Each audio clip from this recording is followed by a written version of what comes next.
Good afternoon, meteorologist Mike Linden here from the MyRadar studio in Orlando, Florida. I am joined by the MyRadar weather team. In a moment, we will take a live look at Hurricane Ian's arrival. MyRadar storm chaser Aaron Jayjack is standing by. We also have meteorologist Erica Lopez that is looking at live cameras again on Ian's arrival, as well as breaking down the dynamics of the storm at play. We have tropical weather expert Dr. David Ryglicki. We also have MyRadar meteorologist and storm chaser Matthew Cappucci out in the field as well. We will try our best to reach out to him in just a moment. But before we get to Aaron, we're just going to take a look at the latest track from the National Hurricane Center. As it stands right now, the hurricane, that being Major Hurricane Ian, is a Category 4 hurricane with wind speeds at 155 miles per hour. Need to remind you that a Category 5 hurricane would be 157 miles per hour. So right there on the edge when it comes to teetering on that Category 5 classification. Regardless, staring down the barrel of a destructive storm, as this eye is just gigantic as it works its way toward the southeastern coastline of Florida, and expected to make landfall here imminently. And we are going to stay with you as the storm does so. You can already see right here on the MyRadar app that those outer bands are starting to push into Fort Myers Beach. So we will be here as the storm makes landfall. Over the course of the next several hours, it's expected to weaken to a Category 3 hurricane, pushing its way right to the southeast of Lakeland, Florida, pretty much right on top of Disney World as a tropical storm, right over top of the MyRadar studio here in Orlando, Florida. So we will have a live look at that as well before exiting off of the eastern seaboard and heading northward into Georgia. So let's waste no more time and let's head out to MyRadar storm chaser Aaron Jayjack, who is now having to move. We were talking to him not too long ago here as he was stationary, but of course, as you just saw, that storm is looming, and of course, safety is the #1 priority here. So Aaron, can you hear me? Yeah, I can hear you. Can you hear me? Yes, I can. So Aaron, so of course, you were just in one place. Where are you moving to? Yeah, I'm currently in Punta Gorda, but I'm worried about the eye maybe missing a little bit north of here, so I'm going to maneuver around and see if I can't get around a better spot where I think I can get in the center of that eye. But we are starting to get really bad winds here now in Punta Gorda. As you can see, the palm trees are just whipping around. So, all right, I've got the MyRadar app centered over your location, Punta Gorda. It looks like, again, it's still just to the southwest of you. But yeah, to your point, the eye wall really pushing in on you here. So you've chased many storms, Aaron. I mean, you were with us through that historic 2020 hurricane season.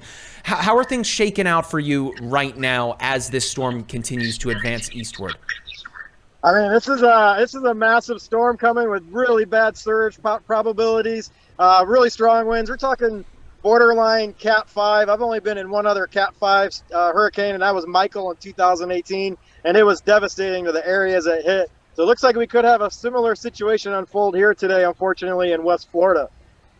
It seems like, at least where you're stationary, that there's not a lot of folks out on the roadways, which of course is a very good thing. People are really heeding, let alone evacuation orders, but just not being out on the roads. Of course, again, you are an expert. You definitely know what you're doing. But boy, look at those palm trees just whipping around in front of you here. I mean, conditions rapidly deteriorating. How have things changed here over the past couple of hours compared to what it looks like for you right now?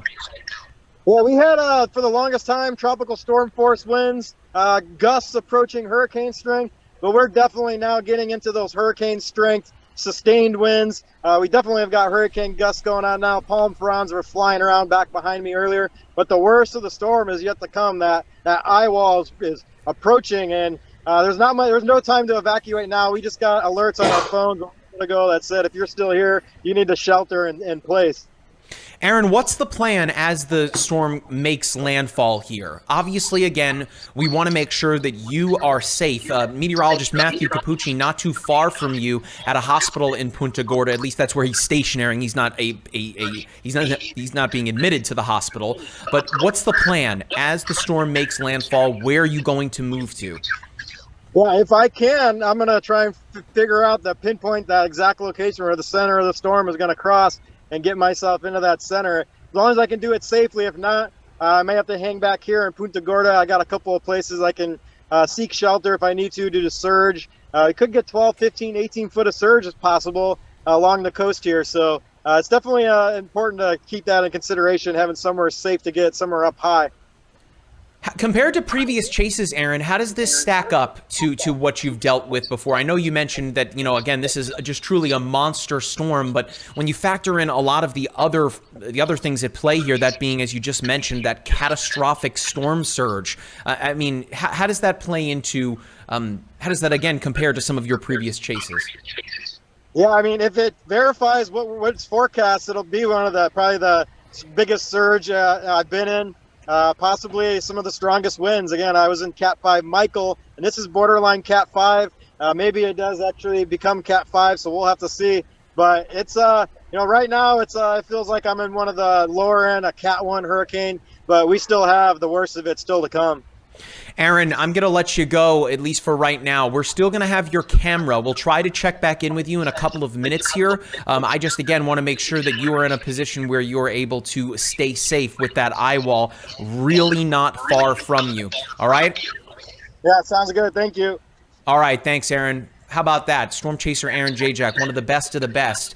We will check back in with him. The good news is that we have his camera there, so as long as we can see that, odds are we'll still be able to communicate with him. So we will keep this for as long as we have it. So for now, we're going to send it over to meteorologist Erica Lopez, who is looking at the winds working their way inland. But Erica, right now, you've got a camera up behind you here. I mean, this is really unprecedented stuff that we're able to take a firsthand look at these locations dealing with, I mean, truly a monster storm, just a mere couple of miles right off of the coastline.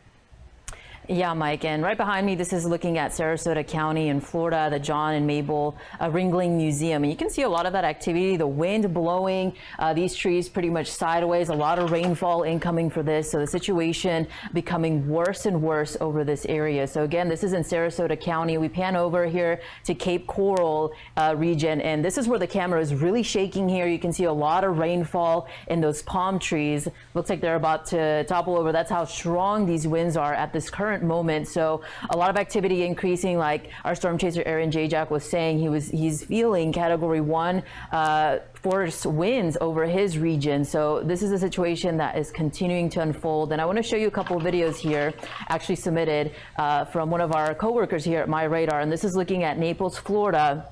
You can see a lot of that surge starting to come in, and a lot of those waves also in those regions here. So let me get the courtesy here, and this is at Naples Pier, sent by Danny Moscato. Again, you can see the force of the waves coming in, the large waves, and a lot of that water already high.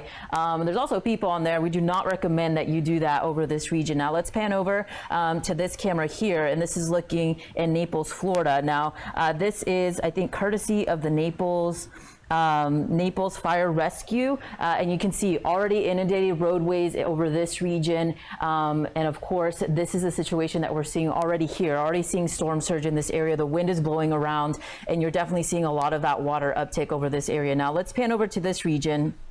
And this is still in Naples, and let's play this out for you guys. So again, a lot of water rise. We're already seeing this, a lot of that wind over this area as this storm is closing in on these coastal locations. So a lot to track here, but I also want to put up here now behind me, or in full screen back there, guys, the current winds. So these are current primary wind gusts occurring over this area. And if we take it to WSI, guys, I want to show those wind gusts. That way we can get a better picture of what's going on along the coast. But as you can see, we're already seeing hurricane force winds starting to income for these regions. So from Englewood, about 103 mile per hour wind gusts, almost nearly 100 mile per hour wind gusts just south of Sarasota, 94 in Fort Myers, and then 81 there in Naples, Bonita Springs, 92 mile per hour wind gusts here over these regions. So definitely a lot of activity ongoing over these areas as we currently speak. So let's actually track it out and give you the latest updates on what's what's going to happen with storm surge here. So again, these are the current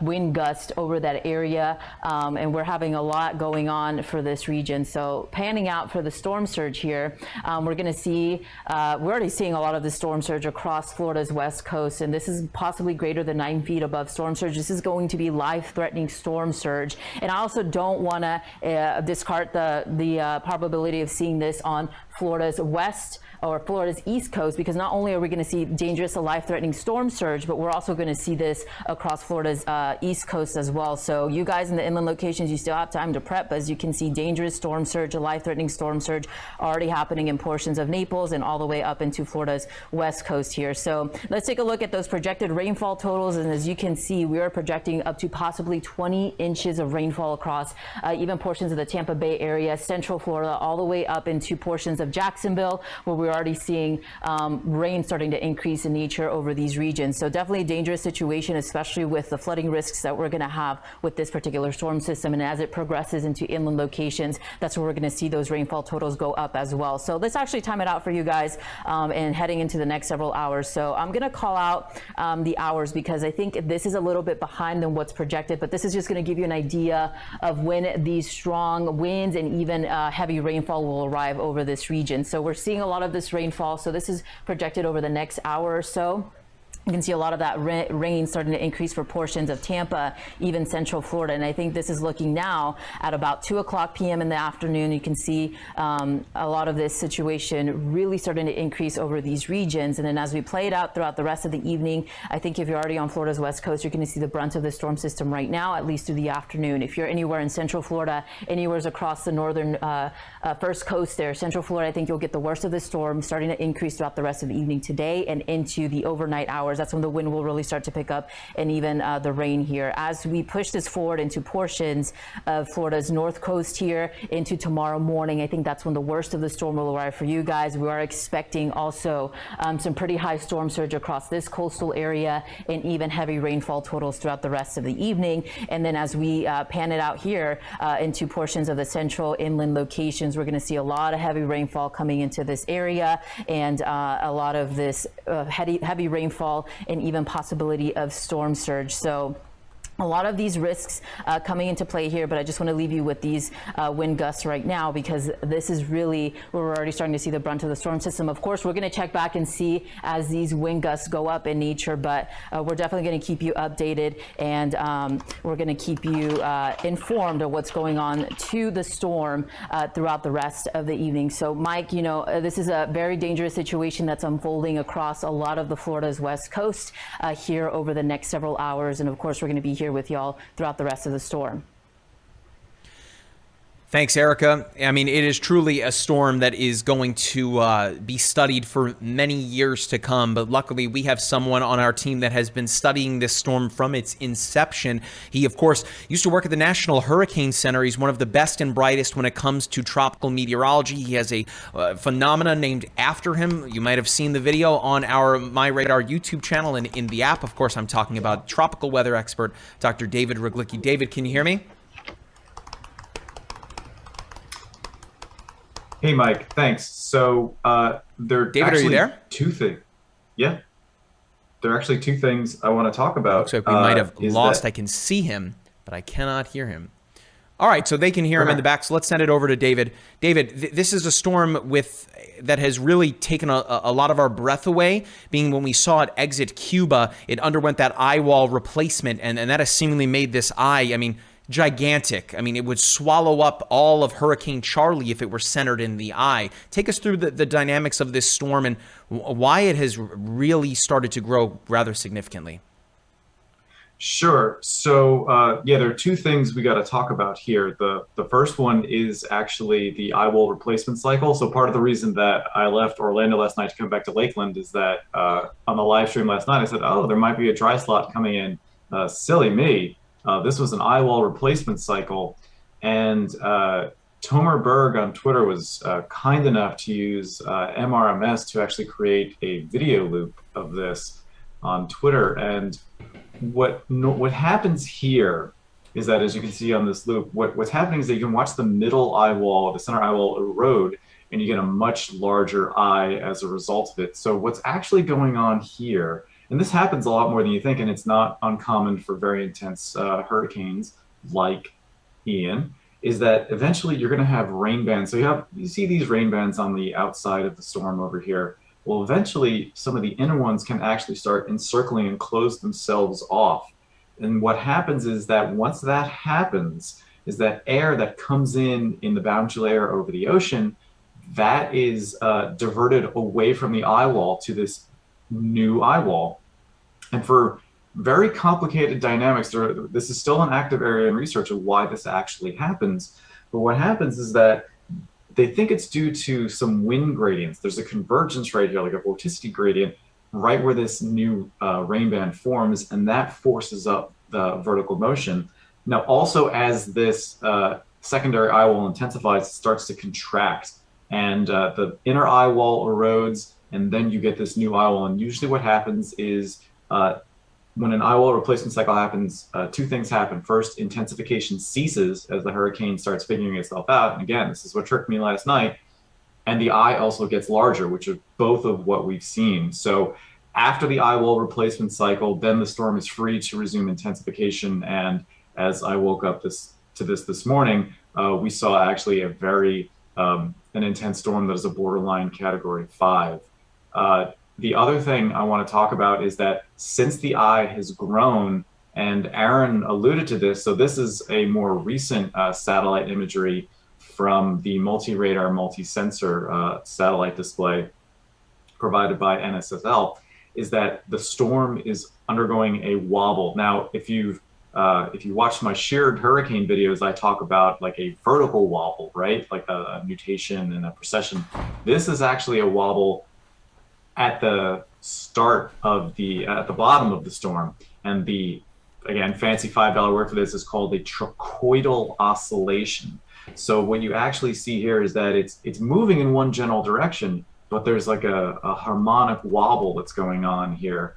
And so it stalls out, and then it'll swing just a little bit to the right, and we come to another stall here. So this is what it's doing right now, and this is what Aaron is trying to account for. This is what makes landfall ops very, very tricky, is trying to figure out what is going on here with the storm. So no, trochoidal oscillation, again, this is not simple dynamics here, is that there appears to be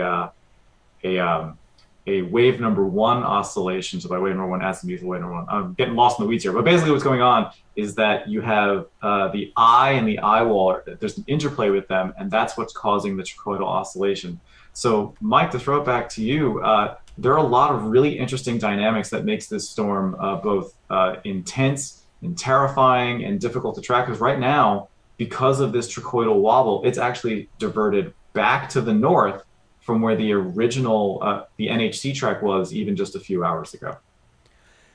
David, you're a pro, man. I mean, let alone the fact that you are incredibly knowledgeable of tropical meteorology. I mean, you're a live TV pro, man.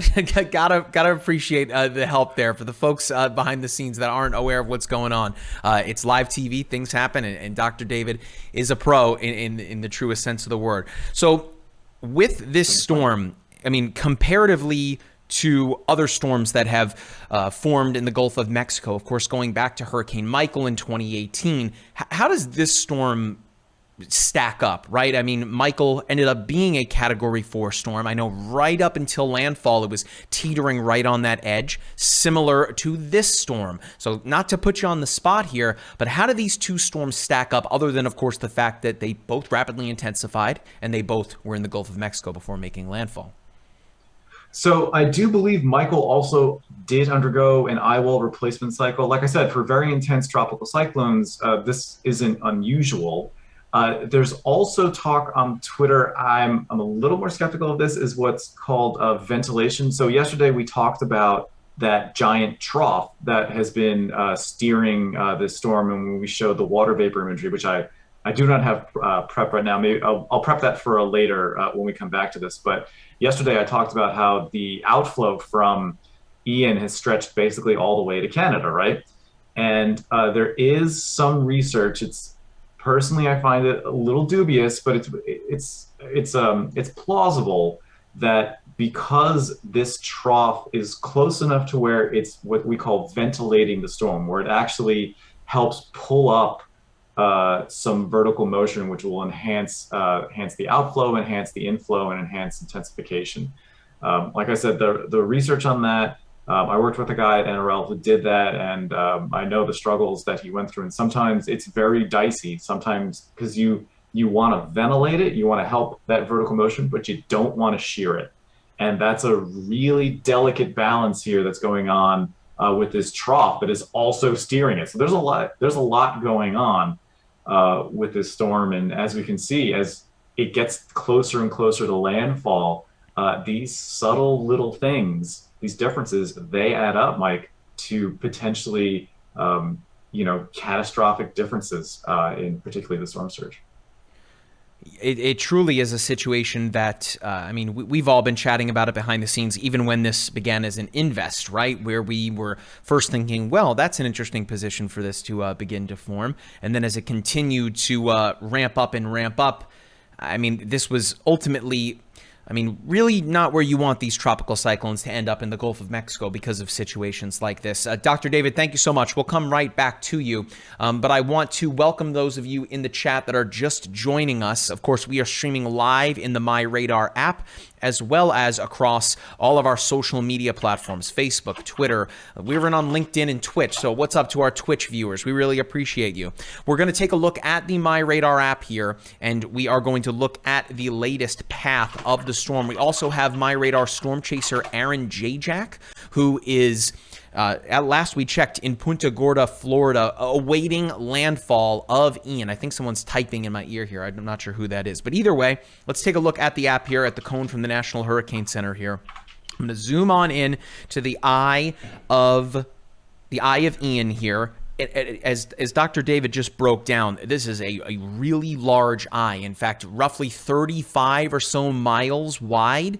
That is a rather big, to put it lightly, storm here. And if I zoom out, I'm actually for a moment going to tap on the layers menu and turn off the per station radar so we can get a really clear look at the cone here. This has adjusted significantly over time. It wasn't too long ago that folks in Tampa were anticipating a major hurricane landfall. That is not going to happen, barring, taking something all of us by surprise. I would imagine Dr. David, especially if this thing were to all of a sudden turn west and north and head to Tampa, that would be pretty interesting. But as it stands right now, the cone is very narrow, and this seems to be exactly where the National Hurricane Center is really keying in. Mind you, we still have plenty of time as this storm really begins to slow down a little bit. Those first big bands are starting to make their way inland right now, but it seems to be from Punta Gorda through to Port Charlotte, Northport, Englewood, and Venice. These are likely to be the communities greatest impacted right now. Of course, you consider Fort Myers, which is not necessarily in the cone, but is going to deal with a significant amount of storm surge, just being that this thing is very large. You can't necessarily just go by the cone, being that, of course, that is directive of where the eye and the center of the storm will be. The damage, the rainfall, the tornado threat is going to extend far away from the center of the storm. Where we are here in Orlando, Florida, there is a tornado watch in effect until roughly 5 o'clock Eastern time. May see that extended as well. We're under a hurricane warning as this storm works its way inland until further notice. So, and mind you, things are changing really quickly here. We'll take a look at the rest of the path, and then I want to show you another feature in the app that is quite troubling here. So again, 155 miles per hour in terms of the winds within the storm here. I'll turn the radar back on here. Again, the eye just to the west of Fort Myers there, working its way toward Port Charlotte. As we work our way inland, now these timestamps here are in UTC time. That is one thing to be aware of here. So that doesn't necessarily indicate that it is that it's midnight tonight. But either way, we will see this hurricane make landfall still as a major hurricane and keeping that major hurricane intensity as it works its way through this evening. So it's likely to be a very long night for the folks in Port Charlotte, Northport, and even as far inland as Arcadia. When I send it over to meteorologist Erica Lopez, we can take a look at that storm surge impact, because even for Arcadia, that is located inland compared to communities like Northport or Port Charlotte, we're still likely to see a significant amount of storm surge for those communities. We zoom out a bit more, weakening to a tropical storm by the time it works its way pretty much over Kissimmee there in Disney World. In fact, if I zoom in a little bit here, there's the center line right over Kissimmee, but remember, this is going to extend outward here. There's Disney World that I'm zooming in on here. So, of course, the parks are closed. That includes Universal Studios in Orlando as well. They're closed tomorrow as well. Mickey doesn't like to close the parks all that often, folks, so it happens very rarely. They close during Irma, and here we go again with yet another tropical cyclone set to close Disney World for at least 2 days. I think they'll reconvene once we get into the upcoming weekend. But that little blue dot on the map there, I'll zoom on in for you. You guys can take the app in full here so it's easier for folks to see. Right there, that blue dot, that is where we are located here in Orlando, Florida. I see some folks in the chat mentioning that they've seen the sign on the building. But let's zoom out a little bit more here. It was initially anticipated that this storm was going to travel kind of parallel to I-4, which is right there. You can see on the map that it was going to run pretty much all the way to Daytona Beach, and it seems like that is likely to be the case. Running parallel to I-4, running up to Daytona Beach, maintaining tropical storm force intensity as it exits off the eastern seaboard of Florida, extending out to the northeast, and that will impact spots even like Jacksonville. The rainfall forecast has started to narrow a little bit for Duval County, but still looking at a significant amount of rainfall set to impact most of central and north Florida.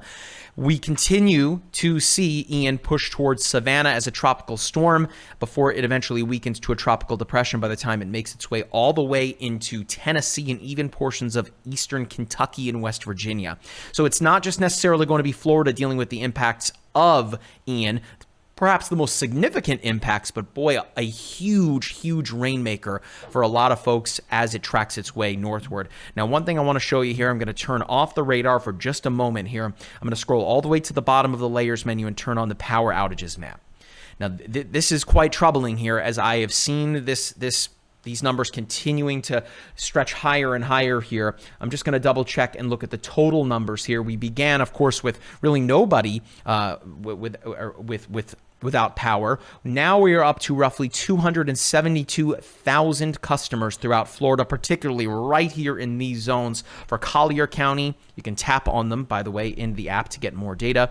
We can tap on this one here, Charlotte County, and you can see that there are roughly 14,000 or so people impacted in that county.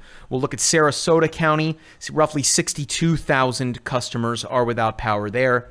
And then in Collier County, roughly 67,000 customers without power. Remember, that doesn't necessarily reflect people, customers, that being the household. So there could be many people within those households that are dealing without power. And this is likely to be the case through almost the entire life of this storm here, because once this continues to push inland here, I mean, with the amount of rain and storm surge, the tornado threat, those winds right now, it is, again, as I mentioned, likely to be a very long evening for the folks in southwest Florida. So, Erica, I'm going to send it over to you. We have a live look again, courtesy of our partners at WeatherStem. We're able to take a look at, again, a live look at the storm as it makes landfall. Oh, so we'll, there it is. Erica, I believe that's Sarasota, right? Yeah, Mike, we're looking at Sarasota, but I was also diving into some of the storm surge reports we're looking at around this area. So I want to keep in mind, high tide is occurring at 2:50 p.m. Eastern Daylight Time across Florida's west coast. So this is as the storm is coming in and making landfall, this is going to be a pretty bad situation across those areas. Of course, this is looking at Sarasota, Florida. This is looking at Cape Coral. You can see a lot of that wind starting to increase across this region. A lot of those trees are also starting to come down, and this camera is just shaking with a lot of rainfall. But I want to take a look and quickly show you a little bit of a storm surge chart here, and this is how we read storm surge levels. So right now looks like areas of Naples, although the storm storm surge has come down just a little bit. The highest storm surge reported in this area is about 8.5 feet of storm surge already in this region. So definitely a dangerous situation. And I also want to show you this, like I was saying, high tide around this area is around 2:50 p.m. So a lot of water coming into this area. And let's actually show you some videos from Naples Fire Rescue here. You can see right behind me. So 8 feet of storm surge. Maybe this is a little bit more inland, so not right on the coast, but it's no surprise that we were seeing these types of images all across regions of Naples as we are nearing high tide, and we were seeing 8.5 feet of storm surge over this area. Another video in Naples as well, as you can see that water rise coming into this area, a lot of wind blowing around here. So a very dangerous situation in this region, and we're going to take a look at another video here. As you can see, still a lot of water on the ground. Definitely not recommended. Of course, this is a Naples Fire Rescue, so they're out into the storm, making sure that everything looks okay in this area. And let's take a look at this one as well. So also in Naples, Florida. So 8 feet of storm surge. Keep that in mind. Look at all those waves, all that water coming up in this area, and of course all the wind. So very dangerous situation with Hurricane Ian ongoing in this area. So I actually want to go back to this page, and let's take a look at some other areas in terms of the storm surge. So Naples, about 8.5 feet of storm surge. We can go to regions in just the west coast of Florida here. And let's see if we can find anything close. So Fort Myers, Florida, here is the latest water rise over this area. So about maybe 2 feet of storm surge, maybe going up here in this area. They're also nearing high tide over this area. But I'd imagine I'm seeing a lot of footage. Maybe this is not updating us quickly, but a lot of footage of in Fort Myers, a lot of water rising over this area as we currently speak, as the storm is close to making landfall over this area. But let's actually go to current wind gusts. Let's put WSI in full, guys, because I want to show y'all right now what the current wind speeds are in terms of those higher gusts. So it looks like not much budging right now, but we're still seeing 103 mile per hour wind gusts in Englewood, Florida. Fort Myers, about 94 mile per hour wind gust over this area, and even 81 right now in Naples as we speak. Just south of this, you're seeing 70 mile per hour wind gusts in Marco Island. So that's about category 1 storm, hurricane force winds there, nearing that over this area. So definitely a dangerous situation unfolding over this area, and definitely taking those precautions. And now let's take a look at those overall rainfall totals, because not only are we nearing high tide and we're also nearing storm surge, but we also have to talk about these flooding risks, not only for areas across the coastal regions, but also inland, because inland impacts will be felt even into portions of North Florida and parts of the southeast. So over the next 5 days, we could see up to potentially 20 inches of rainfall across portions of central Florida. And that also extends over areas possibly of Jacksonville, so Duval County in those areas, St. Johns County, and just south of those areas. So Orange, Seminole also under where we could see possibly up to 20 inches of rainfall. If we play this out and pan over to portions of the southeast, I also want to reiterate that you'll also feel the impacts of Hurricane Ian over this area. As you can see, a lot of rainfall and some of those reds and yellows showing up on your screen. So you guys be mindful of flooding potential. That also stretches possibly into portions of Atlanta, Georgia. Just to the outskirts of that, you may see some of those localized spots, seeing some of those flooding rains over the next several days here as we progress into the weekend. So timing out the storm, we're expecting this to make landfall at any moment over this area, possibly just north of Fort Myers, but this is timing it out an hour in advance. So keep this in mind. This is current local time here is about almost 1 p.m. So taking a look at this forward in time, so about 2 p.m., a lot of that rainfall will start to increase over portions of Tampa, central Florida, and even portions of Florida's east coast. So Melbourne, Florida, you're not out of the thick of this storm system. So the worst conditions happening now across Florida's west coast here, and that'll continue throughout the rest of the evening and possibly into the overnight. The overnight hours, if you live in central Florida, this is where we could possibly see the worst of the storm. So we're talking about winds, we're talking about heavy rainfall over portions of Orlando, Florida, Seminole County, and even Osceola County going into those regions. And then as we progress this into the overnight hours and into early tomorrow morning, that might arrive a little bit earlier, let's say North Florida, Jacksonville, Duval County, Nassau County, you're all going to be under the thick of this storm system as it pushes through that region. And then eventually, as we head towards the weekend, I think that's when the rainfall totals will start to pick up over portions of Georgia, Georgia and even the Carolinas here. So definitely some dangerous rainfall also coming into play for portions of the southeast, as this is a pretty strong hurricane, Hurricane Ian, about to make landfall over this area. And then eventually we're going to be tracking some of this rainfall possibly into portions of the northeast heading into possibly this Saturday, Sunday, and even Monday. So a lot on the table here with the storm system. Not only is Florida going to feel the worst of the storm, but we may see some of this rainfall reaching portions of the Gulf Coast, of the East Coast there, of the Atlantic coast across Florida and even portions of Georgia and the Carolinas. So a lot to take in with this storm system. I know we're nearing landfall here, and a lot of those conditions, stormy conditions, storm surge, a big factor, already seeing that this morning and even into the afternoon, Mike. Erica, it is a storm that, again, is really going to impact a lot of communities, let alone the southwestern Florida, but where we are, even in central Florida, or where Dr. David is in Lakeland, Florida, where Category 1 intensity winds and tropical storm force rains are set to impact us long into the evening and into tomorrow. I know it wasn't too long ago that the roadway just outside of our office here, and it really hasn't been raining super heavily. It's been consistent, but we're already starting to see some ponding out on the road just outside of the building even right now. So still way more to come. I want to take it to the iPad here, guys. I have something from meteorologist Matthew Cappucci. He is going in and out of service there on the west coast of the state. And when we're doing that here, we'll take a look at more app conditions, and then we can go back to Erica to take a look at the storm surge graphic that she has prepared. So let's send it over to meteorologist Matthew Cappucci. This was about 45 minutes or so ago as to where he is. Check it out. Hey gang, I'm MyRadar meteorologist Matthew Cappucci. We are bunkering down here in Englewood, Florida, a little bit southeast of Venice, west of Punta Gorda. Let's walk outside. Really nice hotel owners. Let's kind of hunker down. We are above sea level. I'm comfortable with our position. This is a steel reinforced structure. Let's actually walk upstairs. You won't be able to hear me. I'm going to yell as loud as I can, so I actually want to get real close to me. We are tying everything down right now, getting ready for this storm. Winds probably gusting about 55 to 60 miles per hour here. Later on, double that and then some. Gusts to about 130 plus miles an hour likely here later on. And you can see the palm trees, they're all going to go. We can watch the surge down there.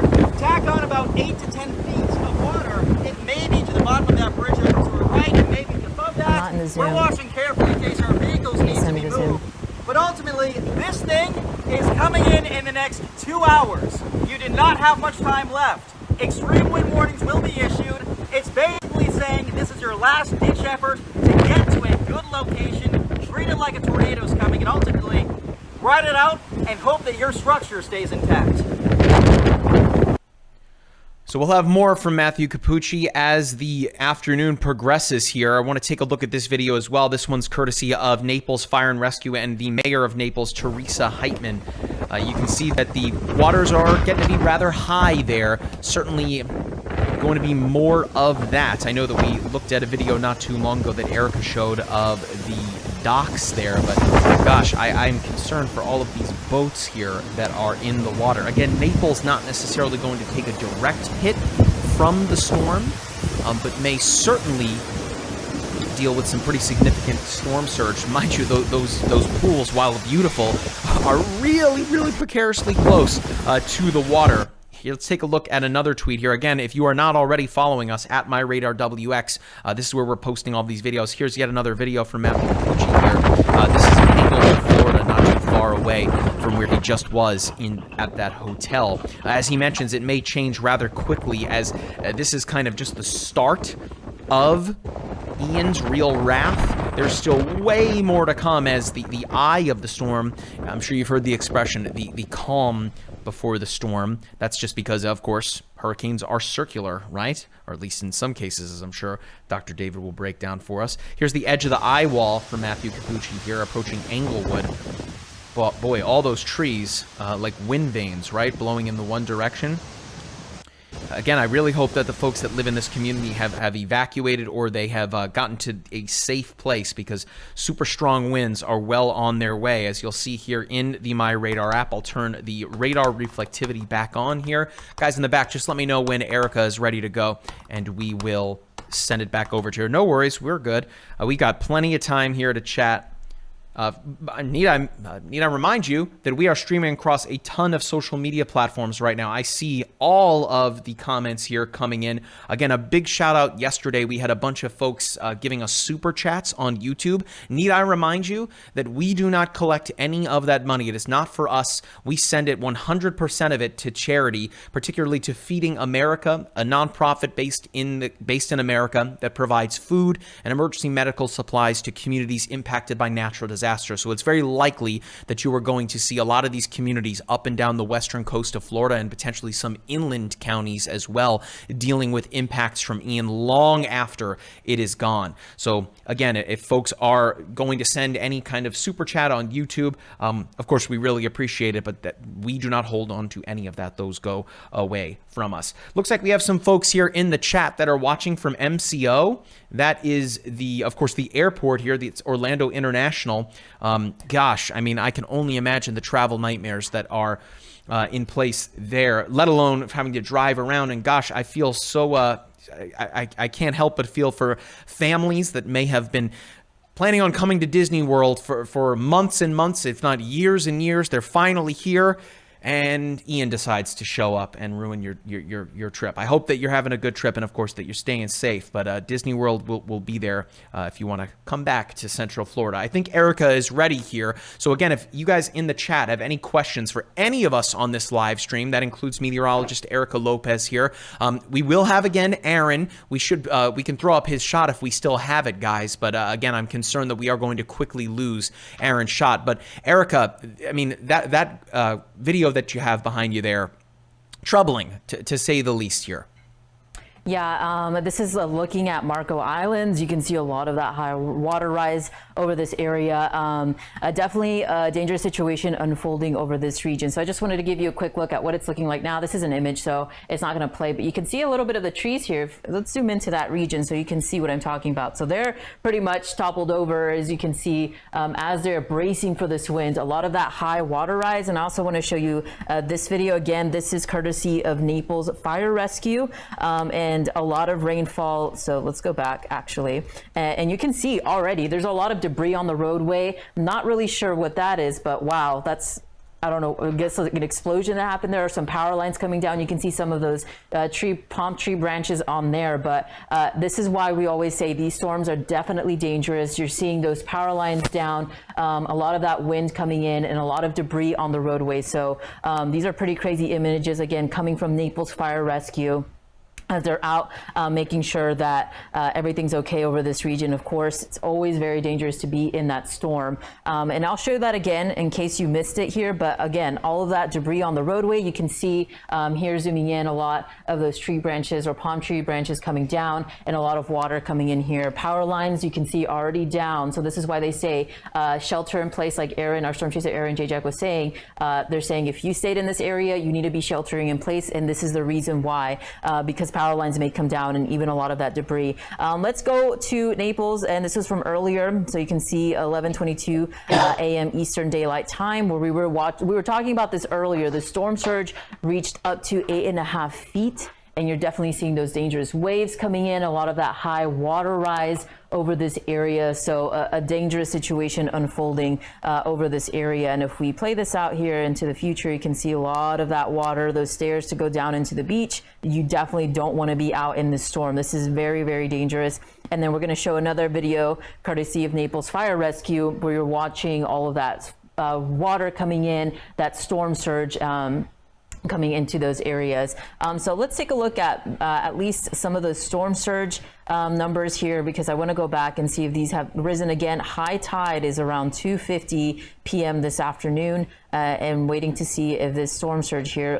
Fort Myers, I've been seeing a lot of video on social media, so it looks like it is going up about 2 feet now of storm surge being reported in there. But I am seeing a lot of footage of Fort Myers being pretty much underwater as that storm, Hurricane Ian, is closing in on the coastline here. So let's see if I can find another East Coast beach here, just to give you a quick update. So let's go to Punta Gorda, Florida, and give you a quick update on that storm surge there. So looks like they don't have any data showing up at this time over that area. So let's go to Let's see if this shows up.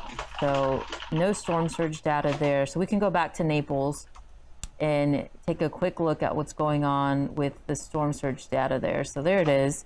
So it's still going up. So it actually went down a little bit, but looks like very quickly it actually went up. It's nearing right now. So let me zoom in for you guys so you can see there at home about 2 or 8, almost 9 feet of storm surge being reported in Naples, Florida. In that footage I was showing you just a couple of seconds ago, all from Naples, Florida. So this is what they were forecasting. This is the area that they had between 9 feet to 12 feet of storm surge. And this is really one of the most dangerous impacts of hurricanes, and especially major hurricanes, as Ian is right now, as it's closing in on Florida's west coast. So let's actually take WSI in full, guys, back there, and let's walk you through right now what the current wind gusts are looking like over this region. And I want to go back here and see if any of these winds have updated. These are currently what the maximum wind gusts were reported there. So it looks like in Sarasota, we're already seeing 73-mile-per-hour wind gusts over that area.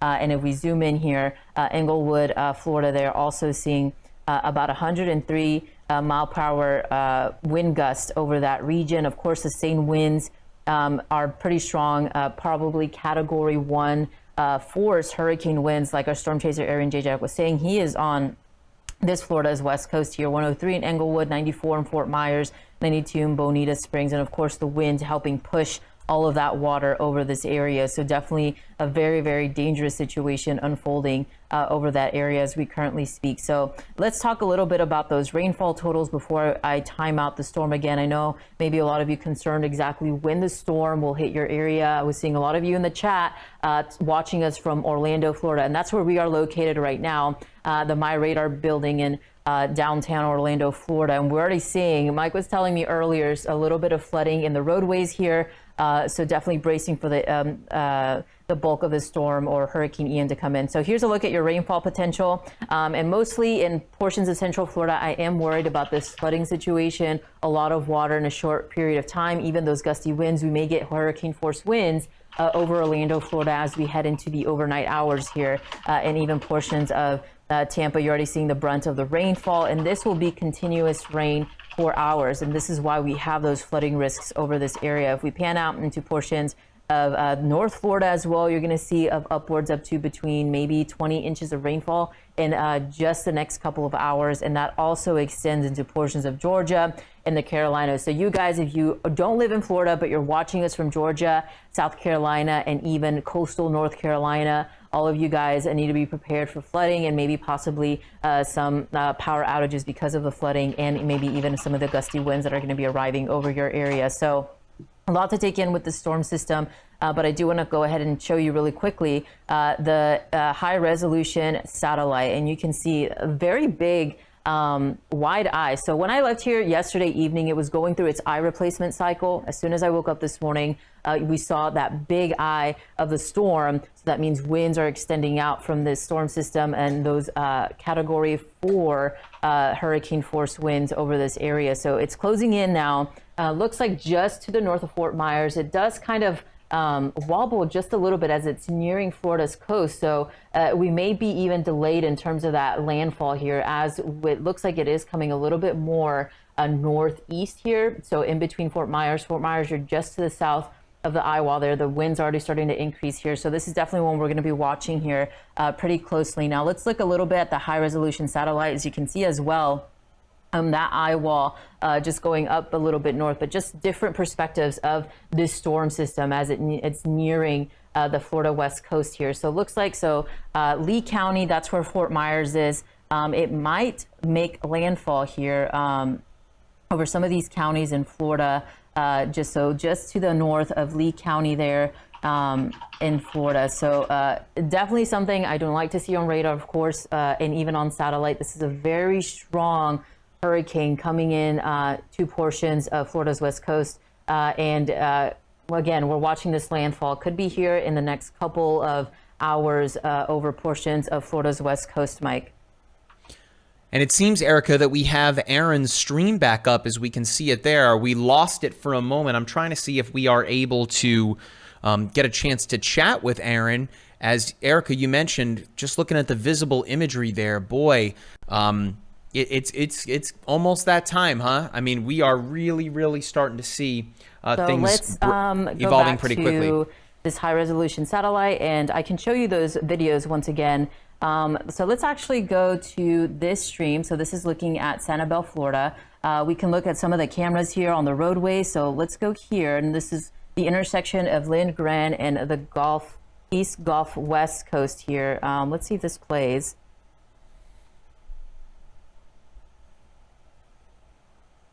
Yeah, I imagine, Erica, that some of these cameras are probably having a real tough time right now, not to mention these communities are starting to lose power, right?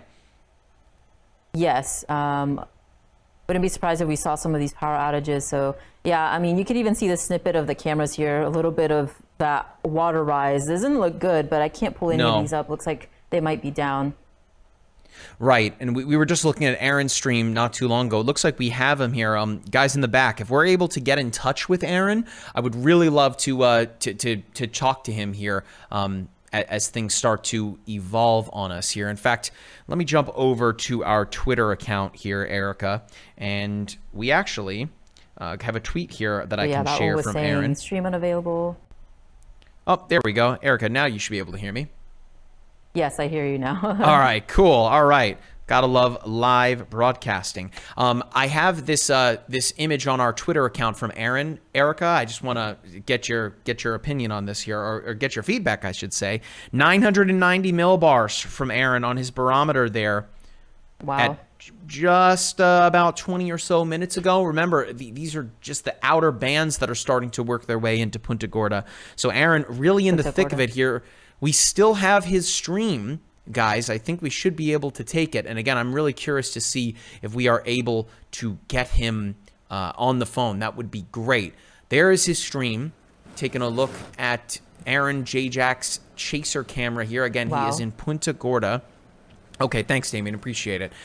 We got the guys in the back, got the whole team in the back, Damien, Matt, and Jack. So if one of you guys can try your best to reach out to him. I fully understand that he is busy, let alone the fact that that you guys are busy as well. So a big shout out to the hardworking MyRadar crew. Let's take a look here. I have another tweet I want to share with you guys, and we will try to check back in with Matthew Cappucci and with Aaron Jayjack. How about this video, Erica? This was just sent in to us here from folks in Naples. I mean, holy moly. Not recommended with all of that water there. Boy, it is very easy to get pushed over by that storm surge, and holy cow, look at those rough waves. I mean, we appreciate the video here, but gosh, putting yourself at risk is not recommended. Remember, these are the folks from the Naples Fire and Rescue here.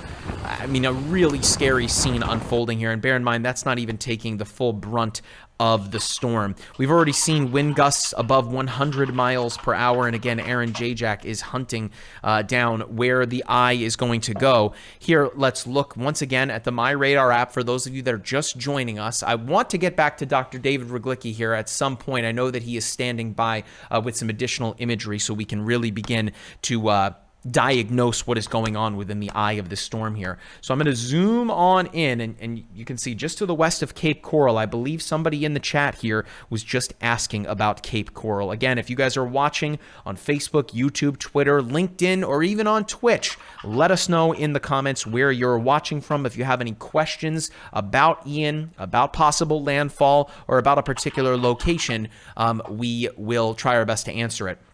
So before we send it over to Dr. David here, again, the outer bands of Ian now beginning to smash into the South Seas Island Resort there, right around the Shell Point retirement community. This is just to the west of Cape Coral. The real heavy rain is just to the west and northwest of Cape Coral, but gosh, it is well on the way. Again, before I send it over here, just to look at the path for those of you that are just joining us here, I'm just for a moment going to turn off the radar. Give me one moment. There you go. So that is the path working its way just to the east of Sarasota through Port Charlotte. Remember, this is just the center of the storm. We are likely to see damage and impacts well east, west, north, and south in all directions away from the eye of the storm. That's going to push northeastward, close to Lakeland, pretty much right over top of Disney World there as a tropical storm, pushing right past the MyRadar headquarters here in Orlando, Florida, before exiting the eastern seaboard of the state right around Daytona Beach. But at that point, it begins to turn northwestward, making a second landfall somewhere near Savannah, Georgia, potentially as tropical storm force winds there, and then working its way northward, becoming a tropical depression. And I know you may be thinking, oh, at that point, things are over and done with. No, no, no. A lot of rain still accompanied with this system, even if it does weaken to a tropical depression, which it eventually will. But let alone the impacts here in Florida, we are likely to see impacts from Ian reaching well northward into the Appalachian Mountains, the eastern mountains of Kentucky, even up near Johnson County or Johnson City, Tennessee here. Okay, so we're going to send it over to Dr. David Ryglicki, who I believe is going to dive deeper into the dynamics of the storm here, looking into the water vapor imagery. Dr. David, we certainly have talked a lot about the dry air coming in from the northwest, how that would potentially impact the storm. I know initially, a couple of days ago, really, as we were beginning to really key in on what Ian is now, there was hope, at least, right, that dry air would get entrained into the storm and help to kind of suffocate it a little bit, but that doesn't seem to be happening. No, it doesn't. And this is what's very strange about that trough digging in. So if we look at the water vapor imagery, I talked about this before, is that you have this outflow channel that is stretching all the way from Ian, basically up the coast of Florida, that's going all the way up past Canada. And that's what we may be intensifying or helping to intensify the storm. Now let me zoom in just a little bit more for everyone. Yeah, there we go. So, but if you look to the west, there are a couple actually that are really sure. There are a couple of very interesting things going on here. Is that if you look on the western side of that outflow, you can actually start to see some gray, which actually indicates very, very dry air, which is probably what's going on, is that the mid-latitude air is sinking underneath the outflow.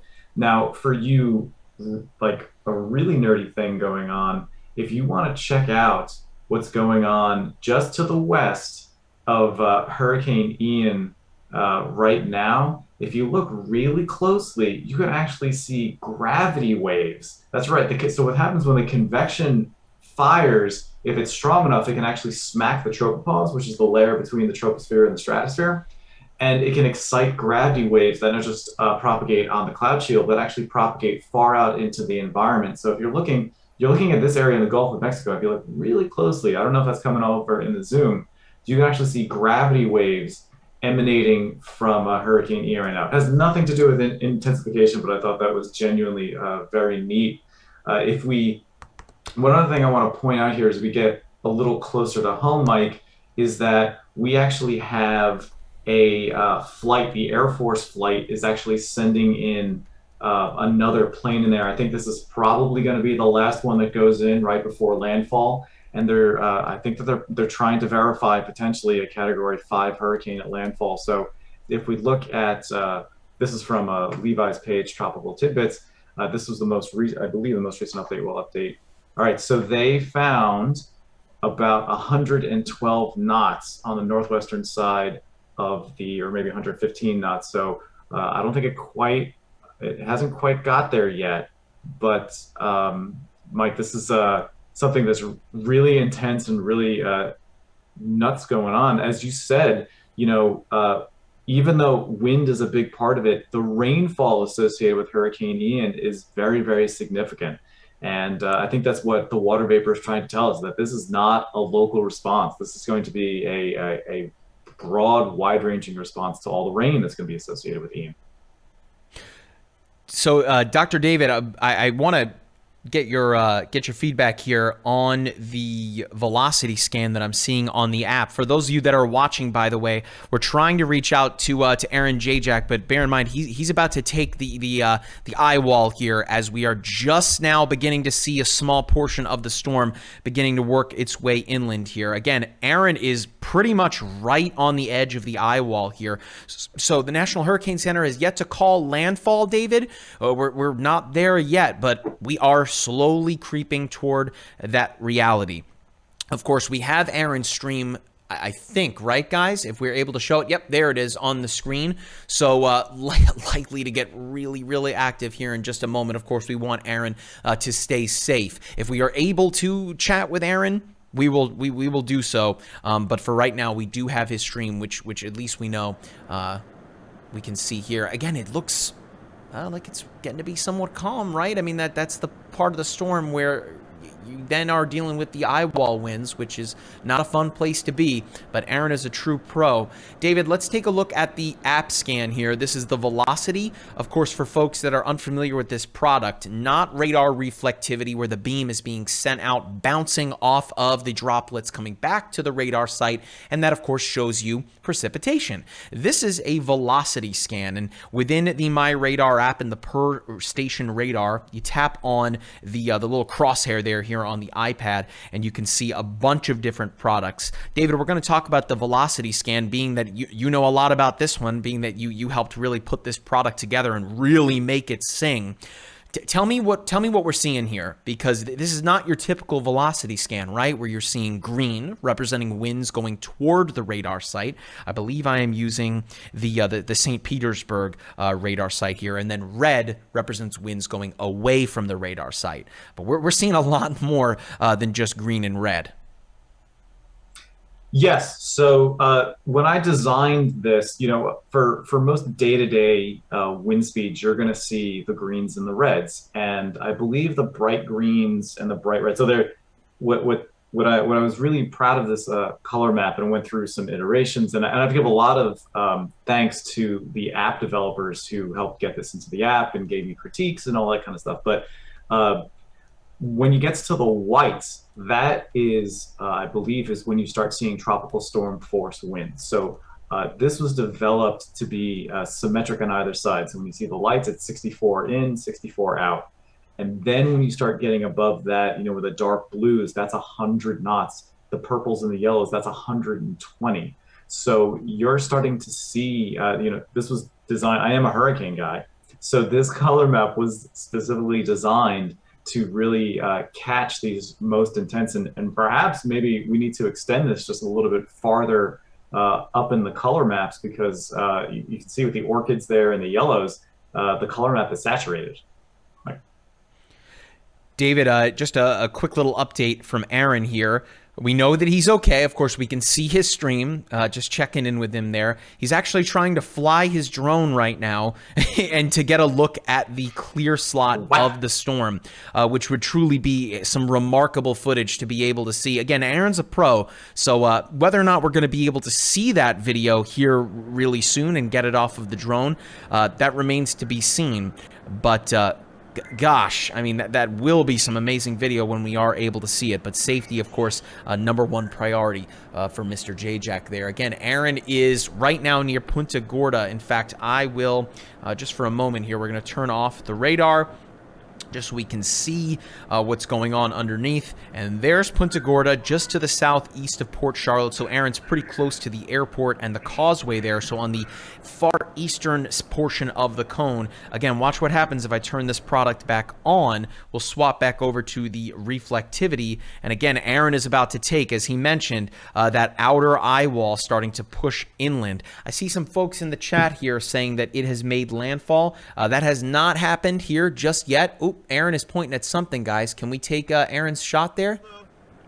Right He was just pointing at something. Unsure. Oh, he has audio, so let's listen in on Aaron. I think we're going to get a direct eye hit here. If it's clear, we're going to get the drone up and get a clear eye drone shot.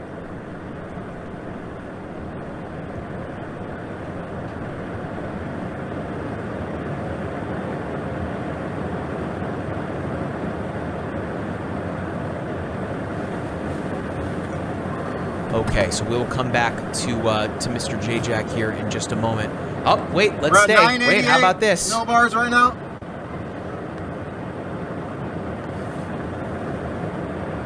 So I believe that means that the central pressure has dropped by roughly 2 millibars. Got a ways to go. I know Aaron has chased quite a few significant storms But man, when all is said and done, this could very well be the most significant.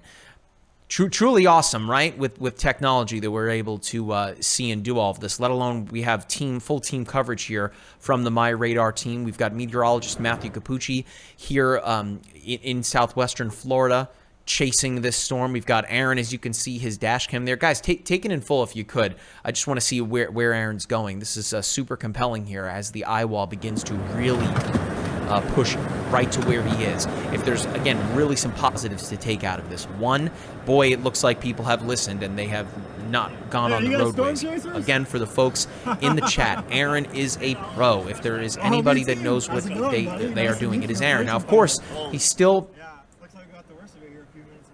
Okay, thanks, Damien. Yeah, he's in Punta Gorda. So, again, I kind of have the radar here centered right over where he is.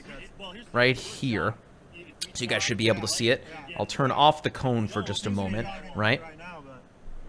But that is where Aaron is, right here in Punta Gorda, just to the west of the airport. So you can see that outer eye beginning to push its way right toward Aaron. Again, just a small, teeny little chunk of this storm has made landfall. I'm waiting to hear from the National Hurricane Center, waiting for that official confirmation. We still have a ways to go here.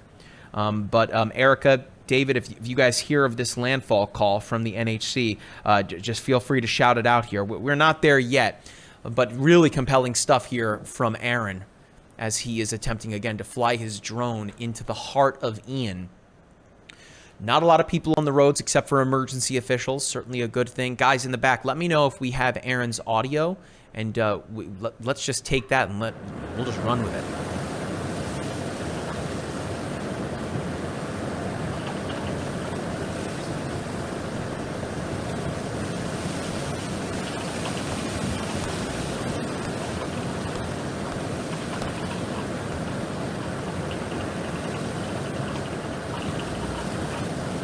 Oh, I mean, his light's broken.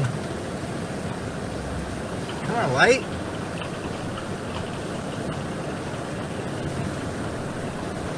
Alright. It's broken.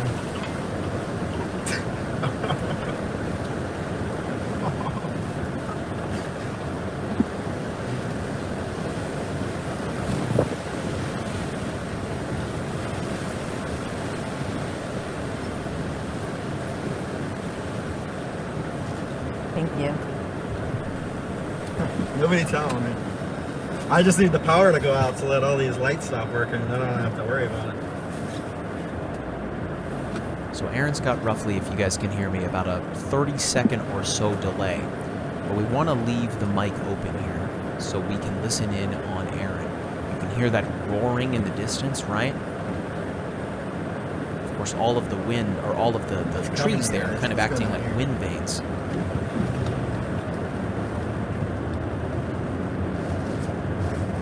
Matt, let's just leave this up here. Cool.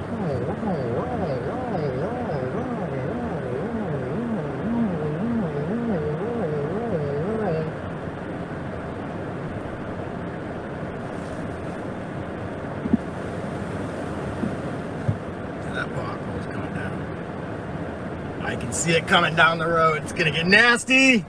It's coming, guys. 988, 988 still, 988, 988.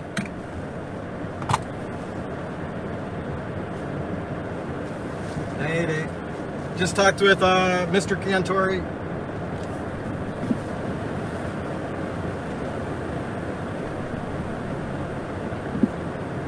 So for those of you that are just joining us, this is a live look at Hurricane Ian. As it stands right now, a Category 4 hurricane. Remains to be seen whether or not after the fact we might see this upgraded. That is, of course, what happened to Hurricane Michael in 2018. But nonetheless, I mean, don't get caught up necessarily in those wind speeds. Still really significant at 155 miles per hour. We've talked a lot about the storm surge impacts to southwest Florida, reaching pretty far inland and quite significant, upwards of 16 plus feet of storm surge. Remember, that's water being driven by the rain, or by the storm, and the wind being pushed inland. On top of that, we have a tornado threat that's associated with this hurricane. So much happening. And Aaron is, again, taking the eye wall as it stands right now, and amazingly, we still have his shot. I mean, truthfully, I was expecting to lose Aaron's shot. I hope I didn't just give it the commentator's curse there. But let's just let it roll and listen in on Storm Chaser Aaron Jayjack.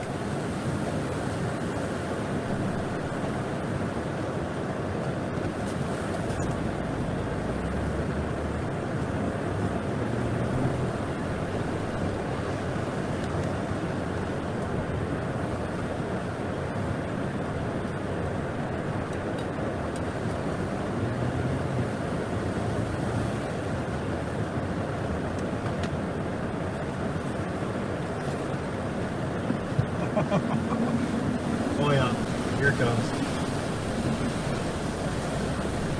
It's coming. Palm fronds flying. Palm fronds. Palm fronds.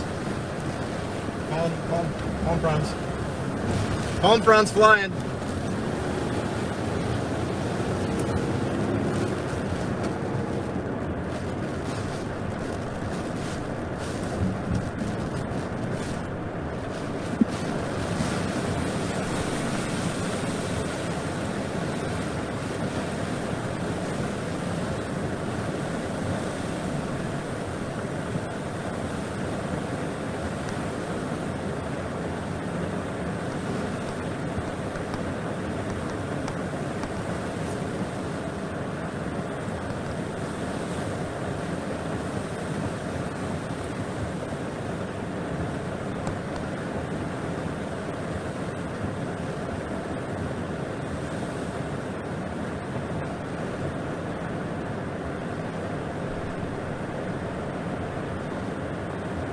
Once again, for those of you that are just joining us, this is a live look at Hurricane Ian as it begins to make landfall here in southwest Florida. This is MyRadar Storm Chaser Aaron Jayjack streaming live as this incredibly dangerous hurricane makes landfall.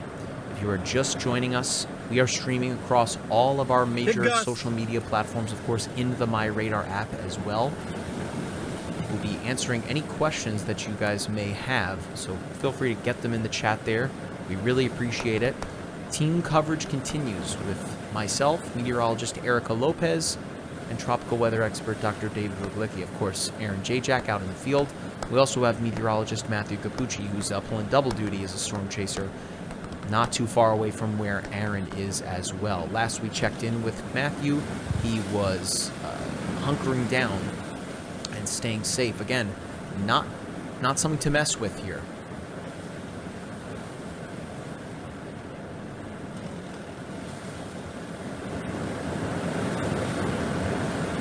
So guys in the back, let me know if Aaron, if he starts to chat a little bit more here. I'll just take a chance to answer some of the questions that people have here.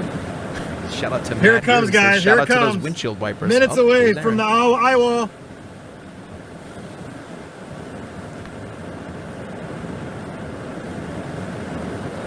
So I think, Matt in the back, you want to just kill our mics and let Aaron... Minutes away from big eye wall winds here. Punta Gorda, Florida. Major Hurricane Ian.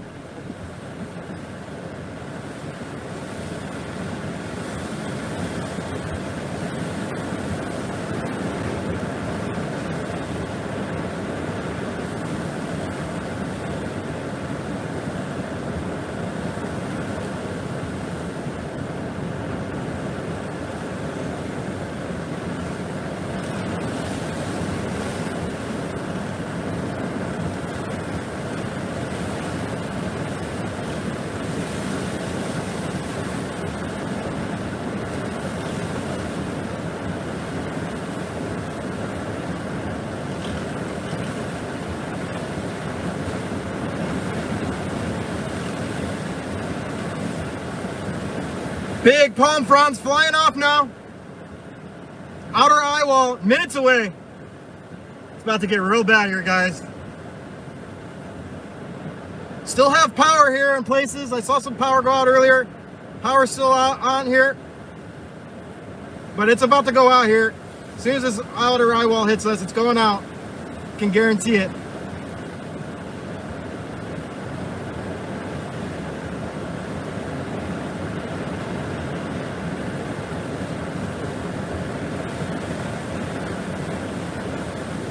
Clouds are just ripping, guys, ripping by. Here it comes, here it comes. Here we go.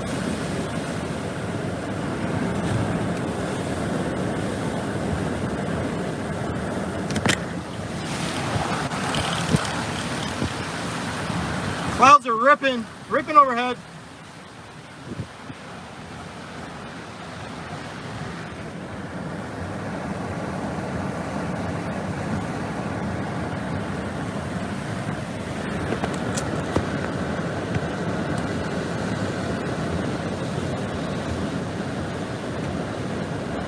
Down to 986 millibars here in Punta Gorda. Time is 13:36 Eastern Standard Time.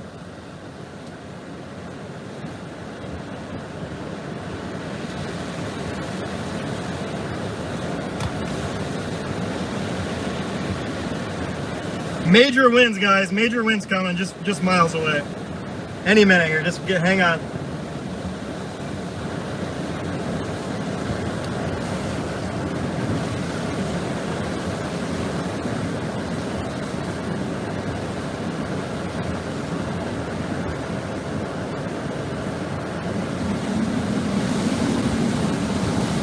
Here we go. Hold on.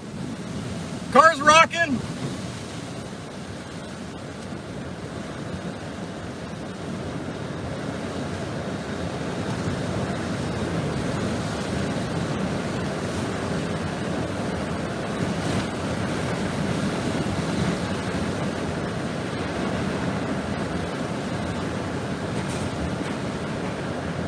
Sheet metal flying. It's about to get real, guys. Real hurricane coming here in a second.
Wow, those clouds are just ripping across the sky. Clouds are moving 100 miles an hour. Race car speed up there.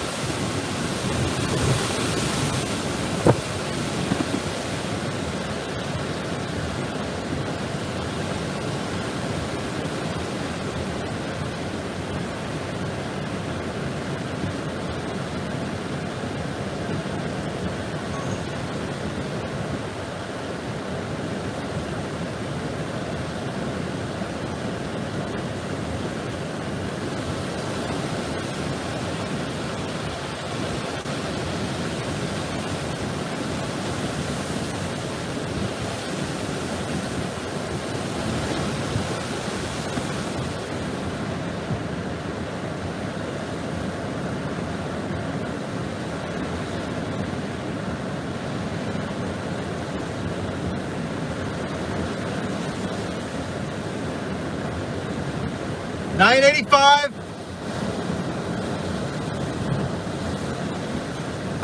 It went up a little.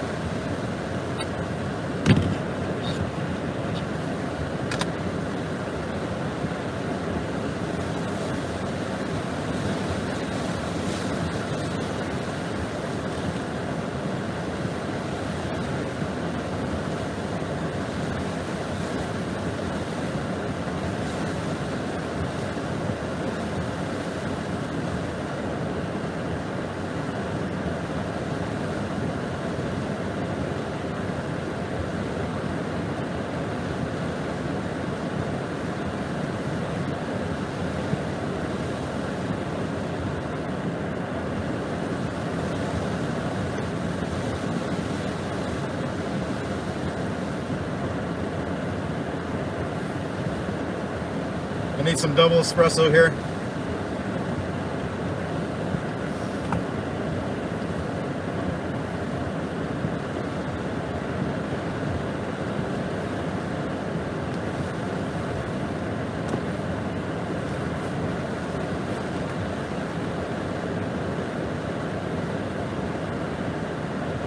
All right, guys, just a couple more minutes. We're right on the edge of it. It's here any second, guys. Here we go. Maybe this is this might be the outer eye wall here.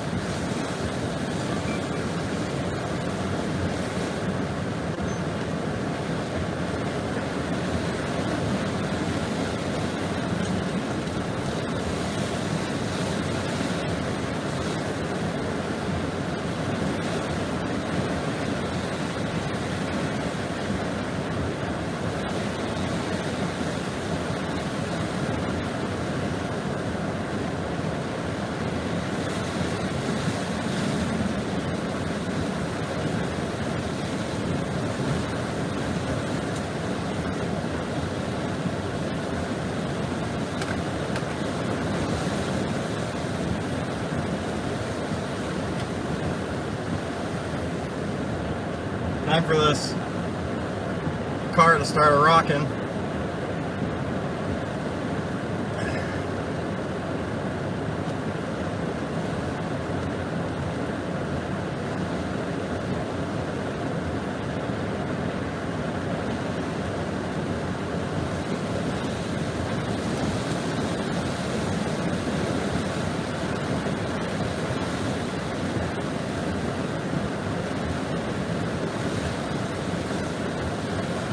I feel eerily at peace right now. The wind in my face.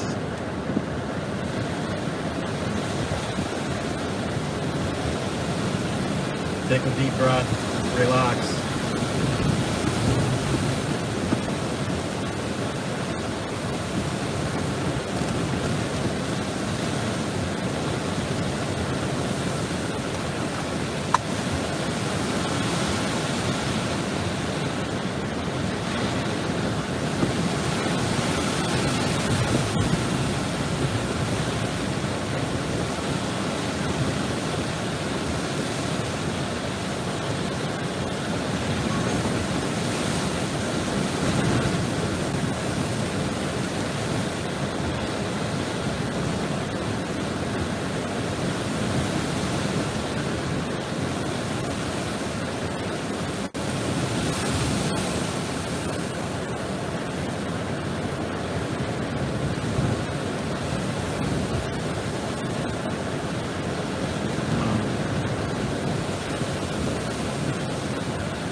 Let this thing wobble one more time back to the right.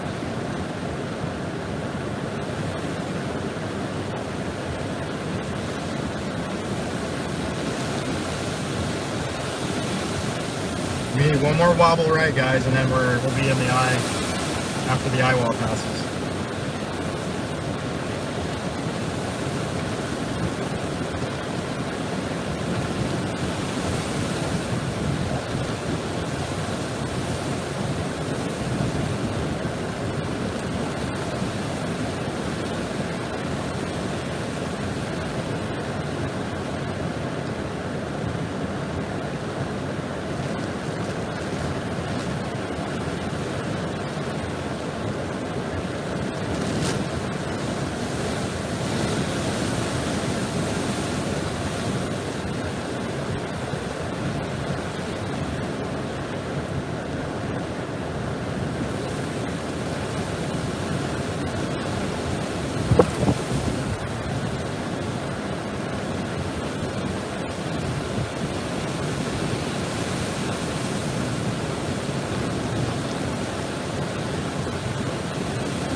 984 millibars.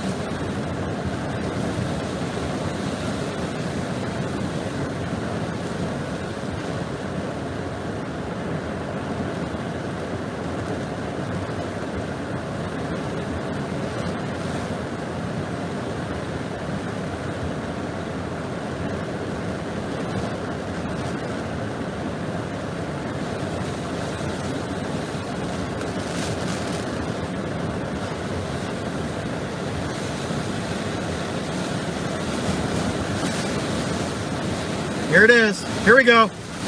Here we go. Here it is.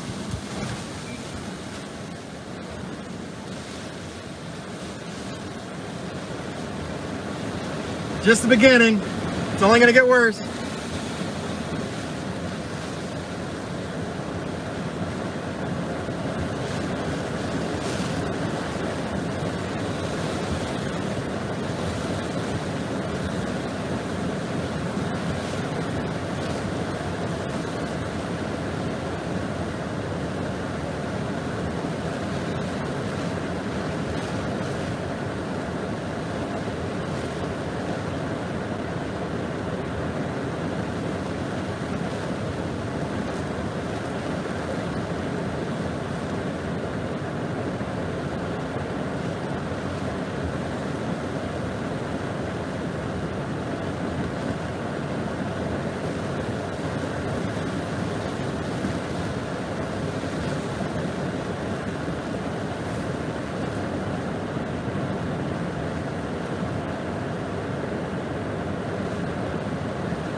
Look at those clouds just racing, guys. Look at them. Look at that.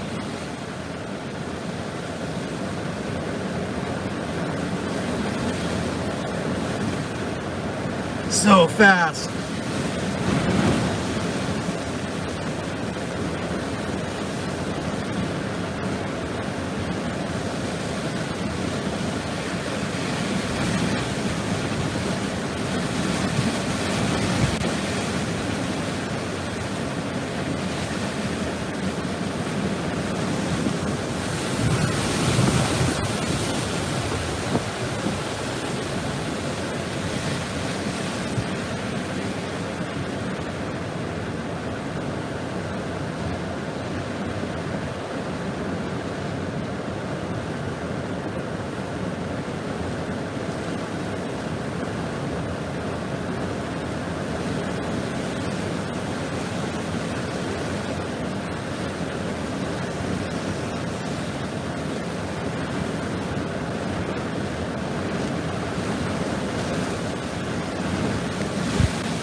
What's up? Just waiting for this thing to pick up a little. Yeah, I know. It's got to change on a dime. Yeah.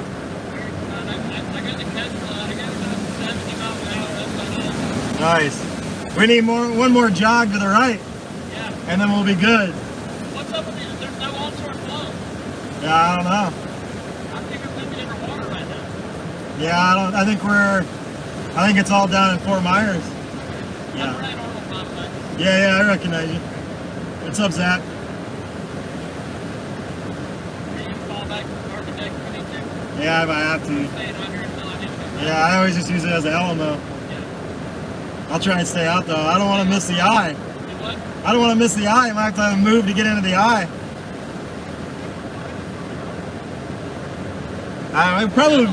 We'll probably be okay, but I don't know. Not if it jogs left, but I think it's jogging left right now. And I think we'll get one more jog right, and then it'll come right over us. So I was thinking that earlier, but now I don't even know. Oh, was that lightning? Lightning! Yeah, there's lightning all up in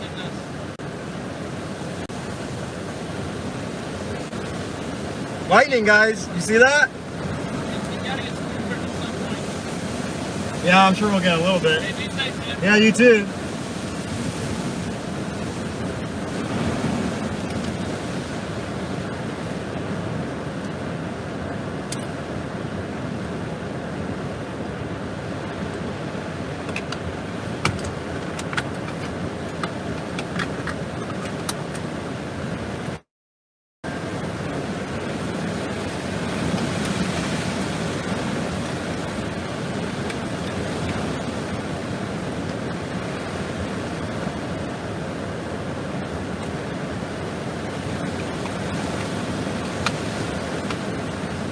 $9.82.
Car's rocking now.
Holy cow! That plastic bag was just hauling. Good grief! Just saw a plastic bag fly through the air at about 100 miles an hour.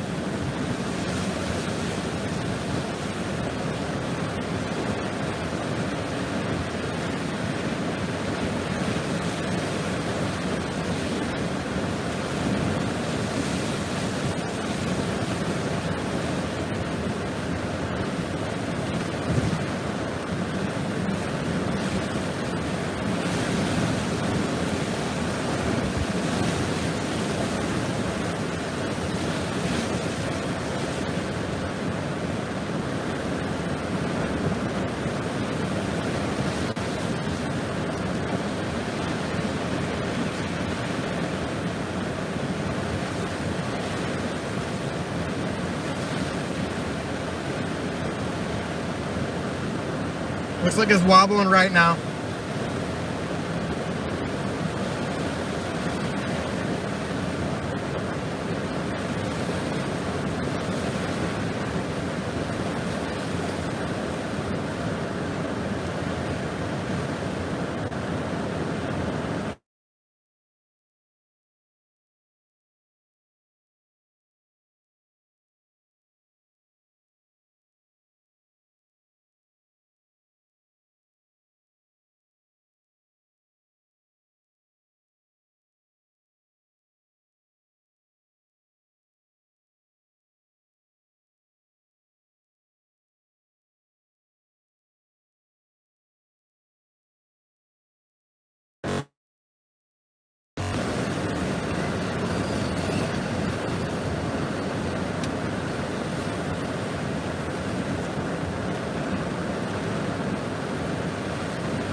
Power surge.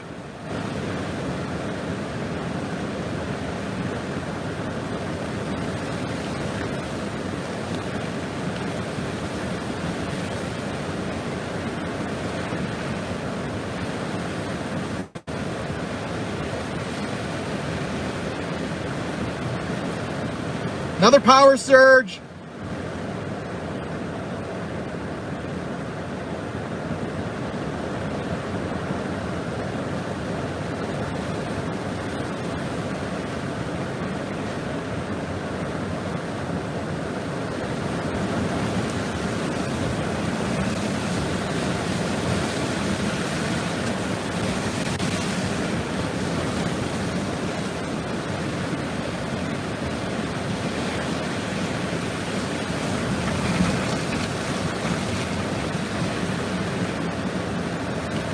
Oh, here it comes, guys. It's real dark here.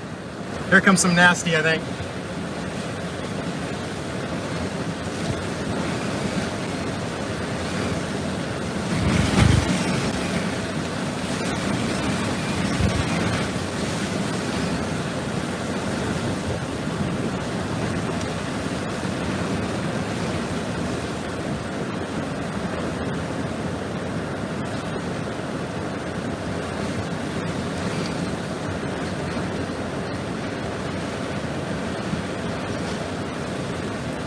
Power surge!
Okay, get ready, guys. Here comes the rain. It's coming now. Bad stuff's coming. Here's that dark area I was saying was coming.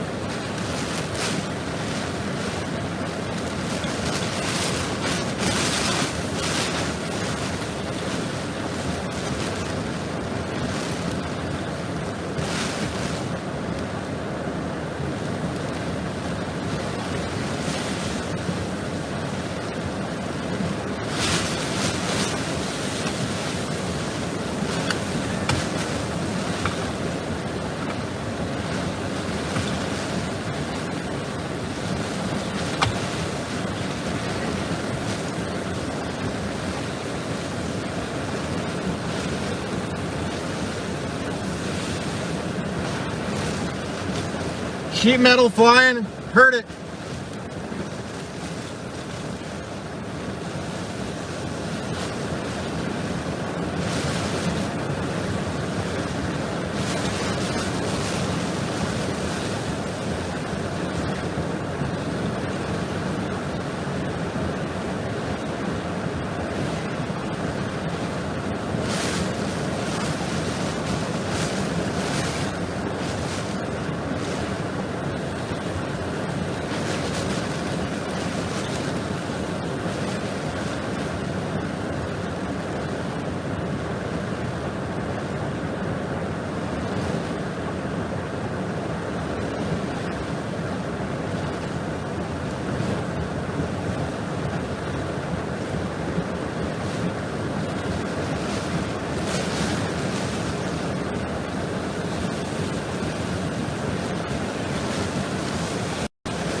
sheet metal.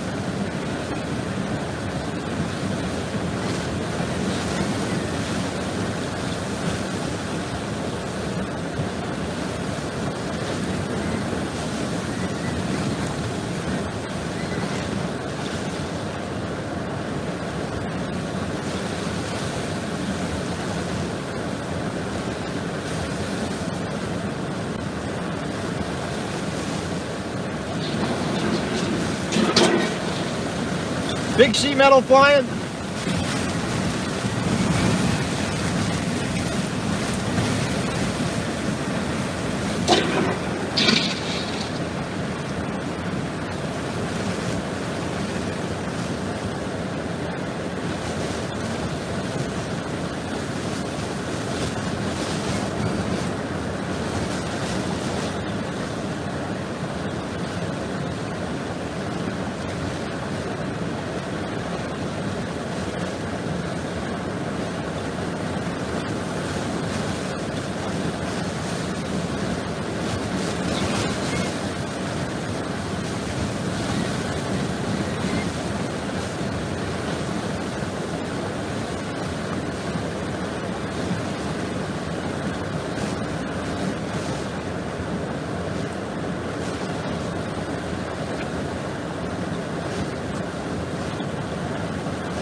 Down to 979.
Huge amount of lightning approaching, guys.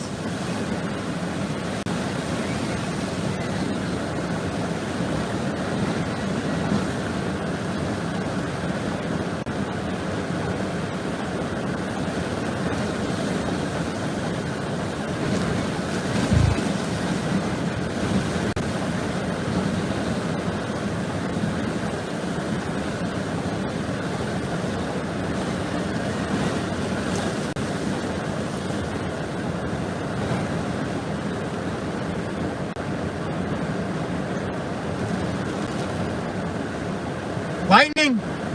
You guys see that lightning flash? Wow! Thunder! Oh! Holy cow!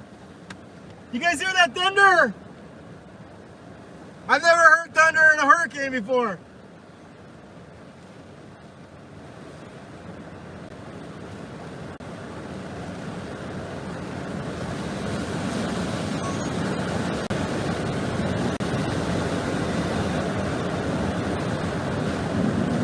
More thunder! Oh, wow!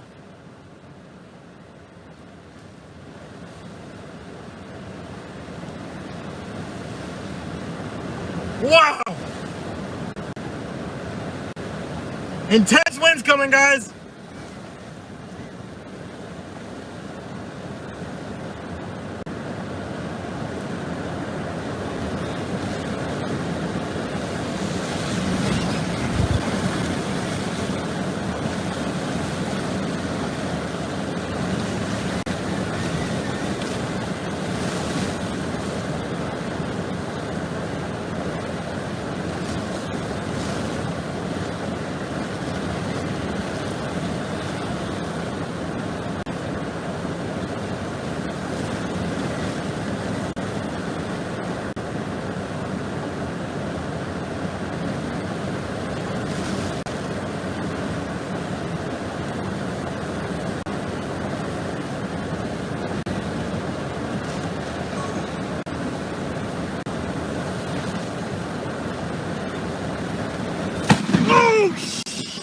Oh my God! Holy cow! That was right next to me! Oh my God! Nasty storm! Holy! Oh my God!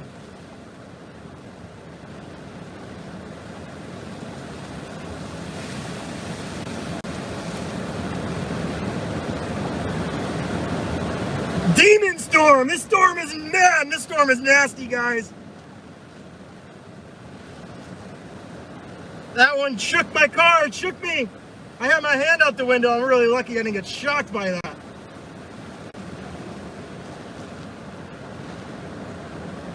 Okay, no more anemometer, wind speed.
Good afternoon, everybody. Meteorologist Mike Linden back with you here. Of course, you've been watching Storm Chaser Aaron Jayjack's live feed of Hurricane Ian, and we now have breaking news from the National Hurricane Center. Hurricane Ian has made landfall on Captiva Island as a Category 4 hurricane.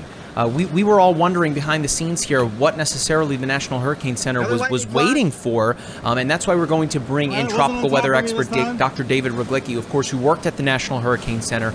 And Dr. David, so must the National Hurricane Center not count some of those barrier islands? Man, Aaron's video here is just, I mean, wild. He's really getting the real winds of the eye wall. But again, what do you think the National Hurricane Center folks were waiting on to call landfall?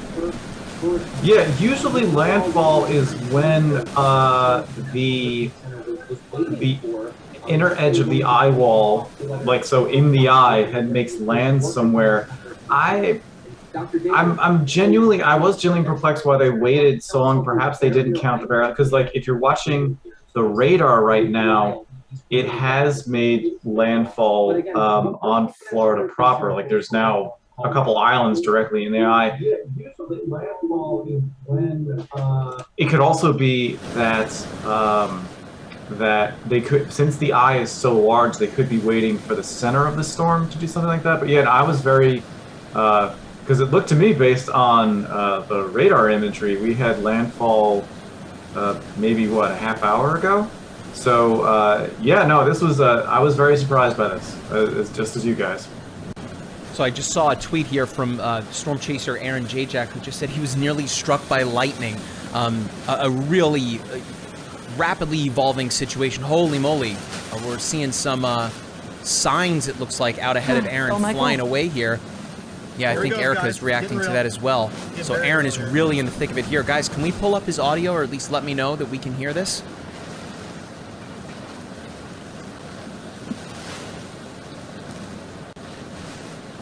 Thanks, guys. So Dr. David here, I mean, again, it's easy for us to say as we are watching this unfold, but what is Aaron likely dealing with here as a major hurricane makes landfall? So there are a lot of, this video is really incredible watching this. So we have to remember that when the National Hurricane Center makes its assessment of what a hurricane is, they do so in terms of sustained winds. And again, I think it's averaged over, it's either 1 minute or 10 seconds, something like that. It's averaged over a set period of time, and you have to have what they call a sustained wind. In these really intense tropical cyclones, you can get smaller cell systems, and they're not quite mesocyclones, they're not quite tornadoes, sometimes they fall in between. So you can get gusts in upwards of, in this case, 200 miles per hour in very localized areas. So that's something Aaron's got to be careful of. So of course he's going to have an obviously not great time dealing with sustained winds around 100 miles per hour, but there is the possibility of, we call it a gust factor, where the gusts will be somewhere between 40 and 50% stronger than the sustained winds. And yeah, this, sorry Mike, this video that he's shown is just, it's blown me away. I mean, speaking of blown away, I mean, we're seeing some of the signs there on the backside of the shot, like far enough away from Aaron. I'm waiting to see if we see lightning here in the midst of the eye, which would be quite rare to see. I know Matthew Cappucci, who we just got a chance to speak with earlier, he keeps going in and out of cell service as well, said that he was seeing some lightning strikes there, David. So speak to, again, how, man, this video is nuts. Speak to the rarity of seeing, we spoke about it yesterday, those mesovortices pretty much right near where Aaron is right now. Right, so the mesovortices are usually associated with how tight the eye is. After an eye wall replacement cycle, if you're, since the wind speed has broadened considerably, the presence of mesovortices is usually a result of instabilities in the eye wall. And I was looking at, excuse me, at satellite imagery earlier, and it didn't look as clear. When we looked at it yesterday as it was coming off Cuba, there were distinctly mesovortices in the visible imagery, and not so much today. We have, I guess someone has tried coining the term mesovortices, M-I-S-O, not M-E-S-O, as these individual cells that you can see that you can't always see on radar, but they're, like I said, they're smaller than the mesovortices, and they're bigger than tornadoes. And that's an active area of research to figure out exactly why this is happening, because drop zones do sample them, but you can get actually there have been cases where the drop zones will hit one of these mesovortices and actually go back up because the vertical velocities are so intense in these things. So Mike, so that's what Aaron's got to watch out for now. In terms of lightning, yeah, just like tornadoes, lightning is a thing that happens in eye walls and rain bands and things of that nature. Yeah, these are all part and parcel to getting slammed with a major intense hurricane making landfall. Yeah, we saw Aaron's barometer not too long ago here at about 988 millibars. That is rapidly plummeting down to 981, and then not too long ago here down to 979. So, I mean, this wind is nuts. There, that palm tree on the right-hand side of the shot here really, it seems like struggling to hold on here. So, David, I mean, it's likely once the eye wall fully passes Aaron here, as he is. Just if we look at the app here, I'll zoom in tight. He's on Punta Gorda, so we've yet to see the actual eye of the storm pass over him. That will be a real sight to see once things start to clear out and calm down. Quite frightening, really. But it seems like the real brunt of the storm is about to hit Aaron here. Again, walk us through what folks can expect here as a Category 4 hurricane makes landfall. You sent a link already? Really, you're not going to be able to stand through these winds. So I hope I hope this car keeps him grounded, kind of pun intended. But yeah, he's going to be experiencing probably winds between 100 and 120 miles per hour. Now you have to remember when planes make these observations of the wind as they're flying through the hurricanes. Like we just had an Air Force reconnaissance plane that went through the eye. I think it just made its second pass a little while ago. They're measuring wind speeds over the ocean. Now, when you get onto land, due to friction from the land, from the trees and buildings and stuff, that wind's still going to go down. So you're not going to probably not endure 125, 150 miles per hour. You're not going to get that high, but he's still going to be dealing with 100 to 120 mile per hour winds, sustained. Like we're not even talking about the gusts. The gusts for him can be anywhere from 150 to 200 miles per hour, and that's where you can start, where everything gets weakened. I think of it like, the sustained winds are working the body if you're like a boxer, right? And then all of a sudden this like haymaker is delivered from like turbulence, wind speed, or one of those mesocyclones. So that's what he's gonna have to watch out for, is that, like I said, this video is intense as he's watching all of these trees whip around, but eventually there are gonna be some wind gusts up here that are really gonna impact him, and hopefully if he's going outside to make these measurements, Mike, he can stay on his feet. No kidding. I'd like to bring in meteorologist Erica Lopez, who's watching this along with us. Erica, I mean, I know you've been following along on social media with all of the just videos of devastating storm surge here. I mean, the winds, of course, are really kind of taking our breath away here a bit, but gosh, some of the videos that we've been sharing on our Twitter account at MyRadarWX are truly breathtaking as well. Yeah, and you're definitely seeing a lot of that high water rise, 100+ mile per hour winds, with on top, me reacting to Aaron's video of seeing some of the palm tree branches come down.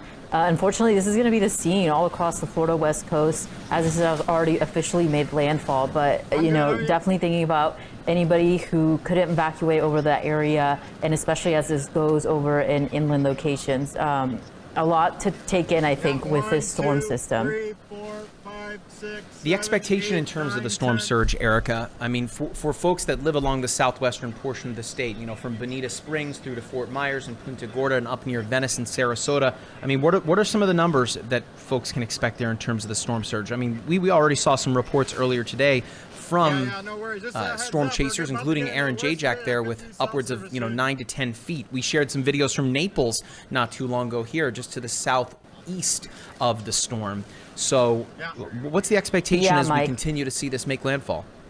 Yeah, Mike. So right now I'm just looking at the current obs. This is maybe a little bit more inland than, because this is in Fort Myers, but right now I'm seeing at least a storm surge of up to possibly just under 3 feet. I'm assuming this particular station is maybe a little bit more inland, because some of the video I was seeing was a little bit higher in some of those locations. In Naples, I know it's definitely higher than that. Last I checked in with the Naples latest stats there for storm surge, it was up to at least 6 feet, closing in on 7. I wouldn't be surprised if we started to get even more of that storm surge here as we head into the next several hours. So a lot of water coming into those areas. Some of the devastating footage that we were seeing across those regions all over social media.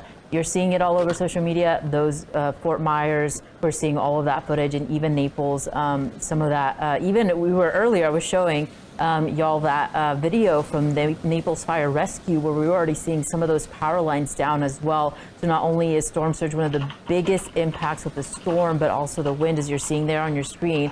Those trees moving around could really create some issues. But yeah, storm surge, definitely a big issue. A lot of inundated areas, especially along Fort Myers and across the coastal west coast of Florida.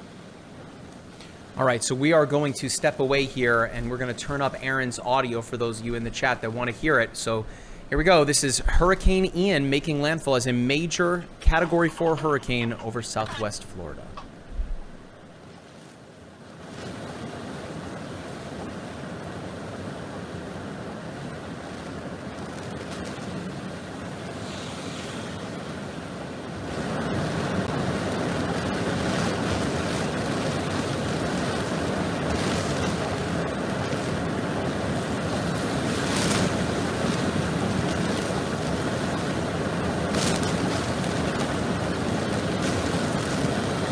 $977 millibars.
Yeah, CNN hit in like 10 minutes, guys.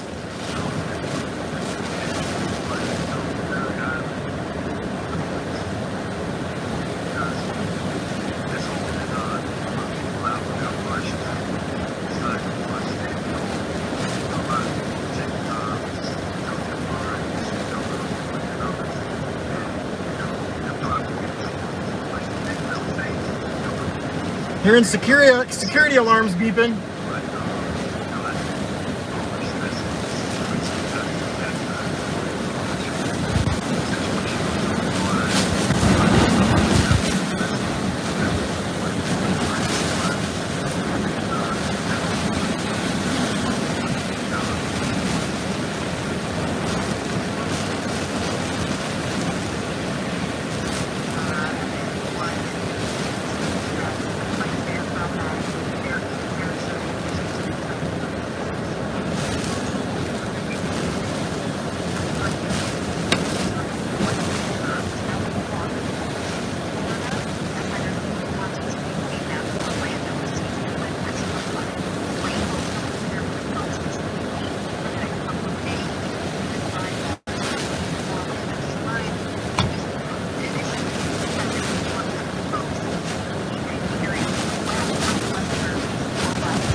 Thank you, Stephen.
Lightning.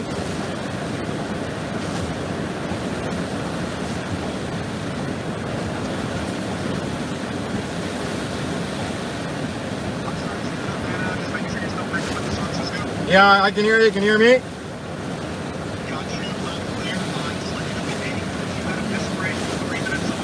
Okay, perfect.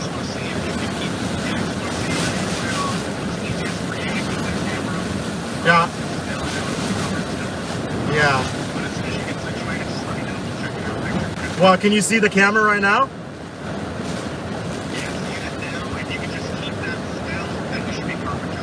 Yeah. Yeah, that's gonna have to do it.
Okay.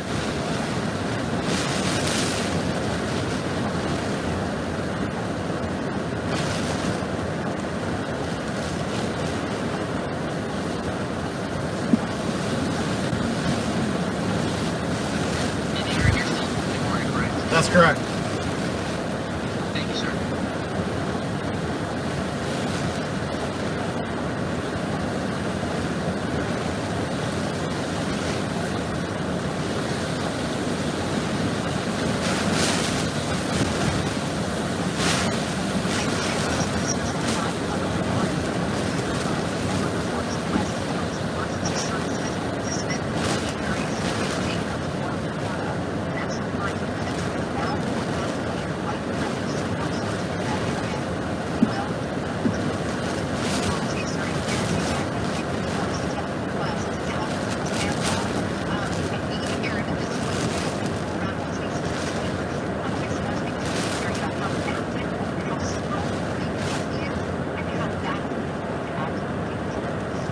Yeah, this is one of the nastiest hurricanes I've ever been in. I've been in a lot of hurricanes, Cat 5 Michael included, and I have never experienced so much ferocity in the lightning and the thunder here in this eye wall. We're in the middle, I'm in the middle of the eye wall right now as it comes ashore here in Punta Gorda, and I had a bolt of lightning hit right next to me, almost hit the vehicle, and I mean, that just means how much business this storm means. It is a nasty storm.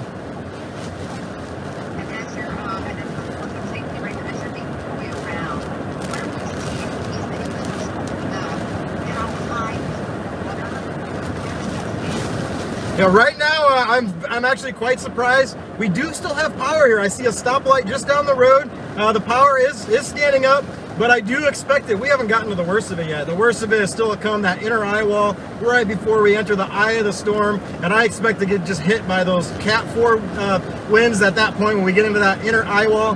Right now we don't have any surge here yet. I think most of the surge, the worst surge, is going to stay to the south. Fort Myers, Cape Coral area on that right southeast, that bottom lower right quadrant of the hurricane. And I actually saw some photos online. I saw they're getting really bad surge there. We will still probably get some surge here, but right here is going to be mostly very bad wind damage here coming up very shortly in the next half hour or so. So you're waiting for the next half hour, even if you're not looking at that comparison storm surge that you're talking about, maybe it's other areas where it's just that water. I mean, we could get, this storm could produce, it's forecast to produce 12, 15, 18 feet of snow, of surge here. And wow, we are just getting hammered, getting pummeled by winds now. It is getting worse now. So I think that inner eye wall is getting closer right now here in Punta Gorda. So looking at that, I think one thing wonder about this location, when is the moment when you're saying, like, so there might be somewhere else? So I have to monitor it. I mean, I'm monitoring it by the minute. I do have fallback places, my LMO, if you will. There's a parking garage just down the street that I can retreat to, especially if the surge comes. The wind, I can withstand a lot of wind, so unless debris starts flying, lots of debris starts flying, and I'll probably try to stay out here in the winds. I'm trying to make sure I get into the center of that storm, trying to capture the pressure of the storm, see what that storm brings. I mean, this could be a significantly historic storm here coming across in western Florida, maybe the strongest storm to ever make landfall here in West Florida. Yeah, so that makes it right that everyone's trying to figure out this is many ways to think about what this is more long to strong on forces for your Jayjack, maybe my guidance, take a lot of place that we to against that. The time of Thank you. that is received, hearing from the folks on the ground, live wind, heavy rain, and is dangerous storm. I'm on an interview with CNN and they're calling me at the same time, another CNN team.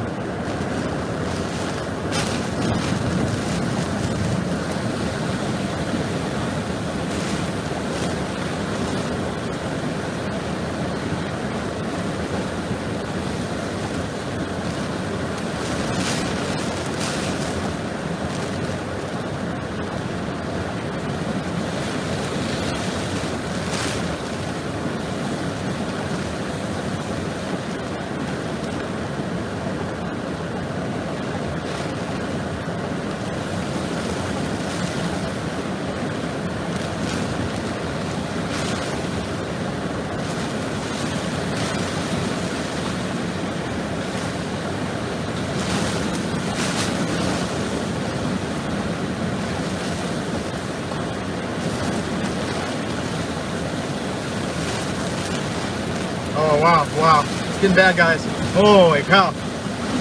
Here we go. Oh, wow. Oh, wow, here it comes. Nasty.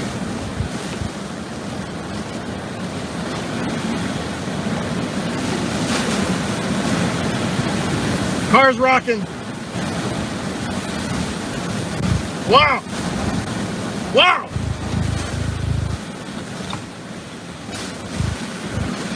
Oh, lightning too.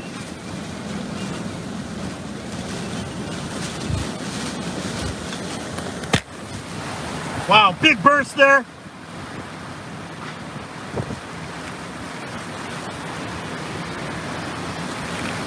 Huge burst. Here comes another one.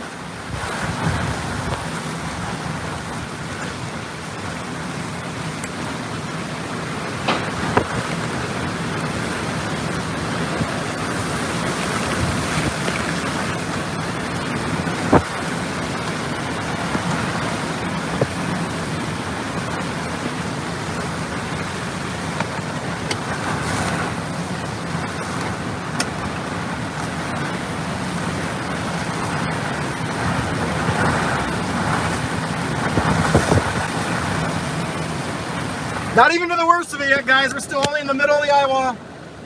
Inner eye wall still to come.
power's flickering.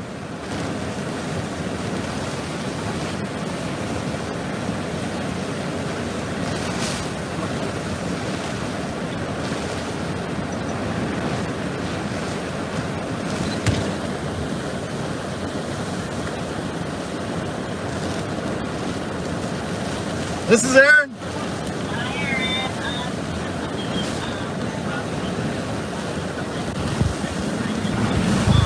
Yeah.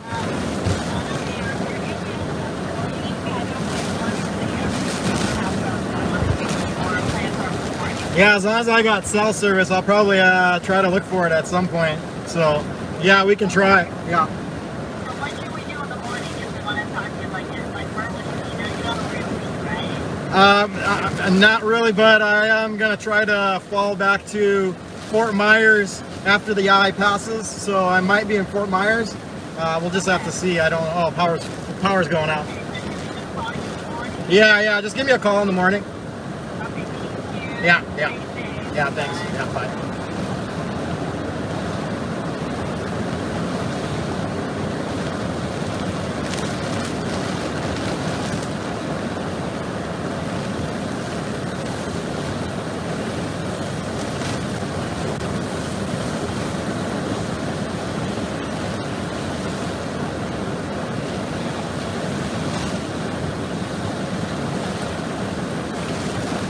They're all calling me now, Fox and other CNN teams. Anderson Cooper wants to try and do me tonight. Hit.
We're very close to getting into the eye, guys. 6 miles from the eye, guys. 6 miles.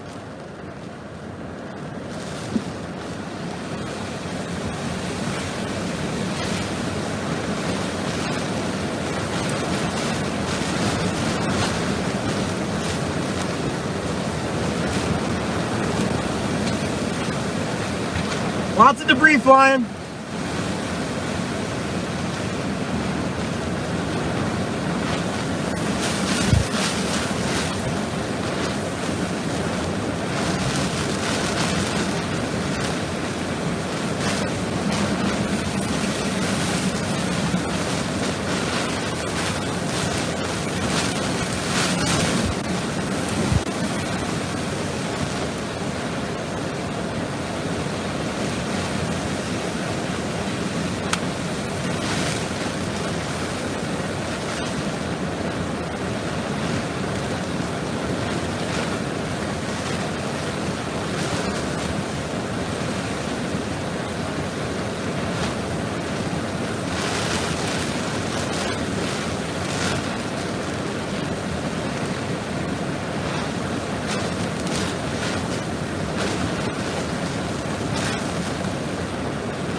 We're getting close, guys.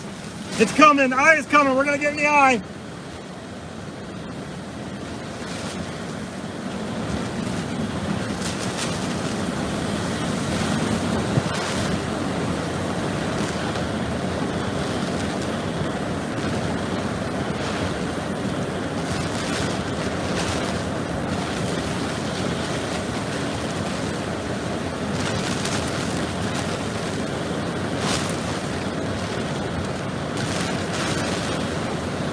Wow.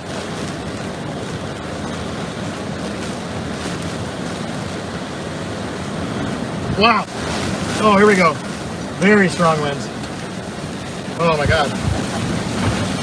Woo!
Car's rocking.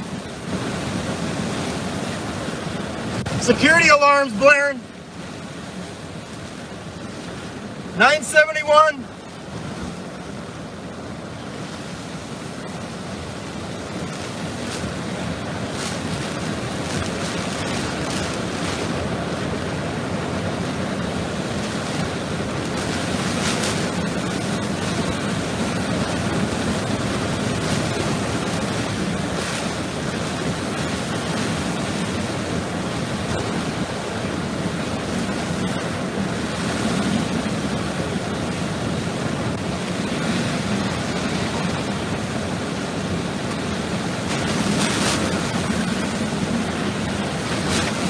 Whoa!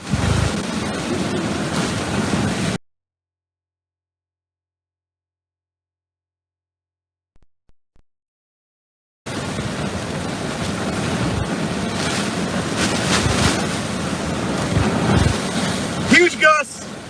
Huge gusts! Huge gusts!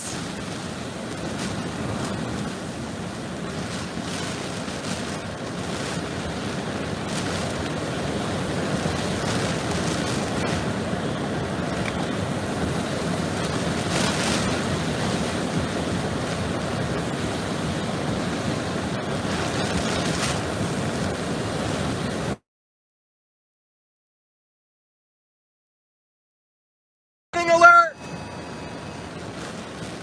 Extreme wind warning!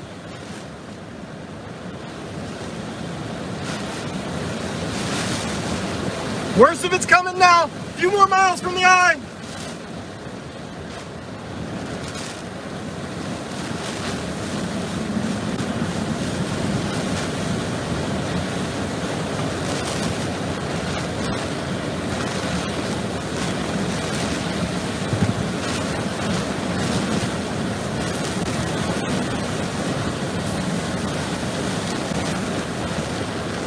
If I tried to fly the drone right now, I'd end up in Texas.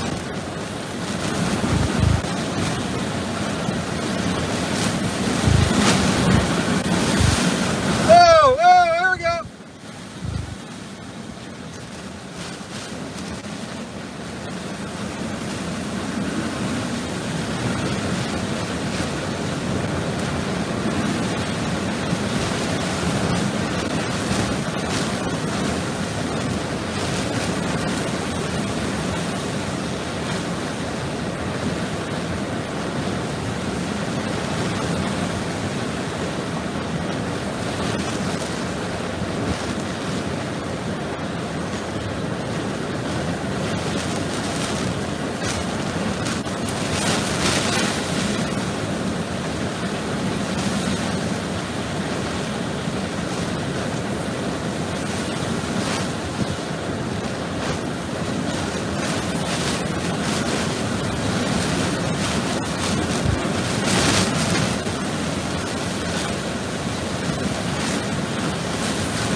Now you can track the storm on the MyRadar app.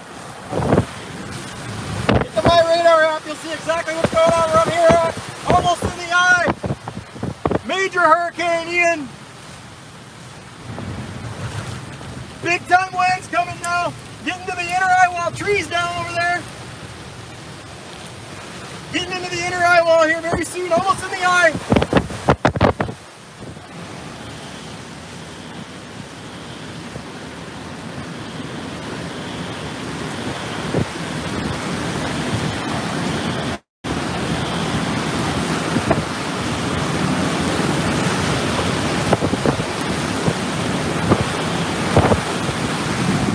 Wow.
Power poles might start coming down.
Oh, sparks!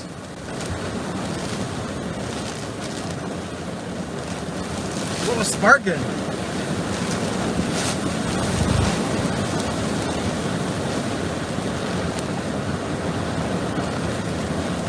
About to get the worst of it. Here it comes.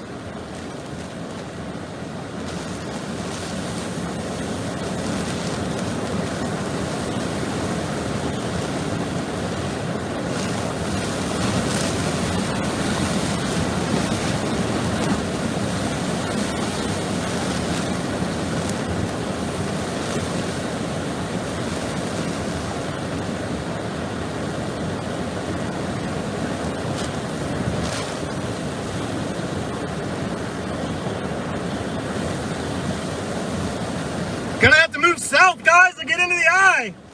We gotta go south.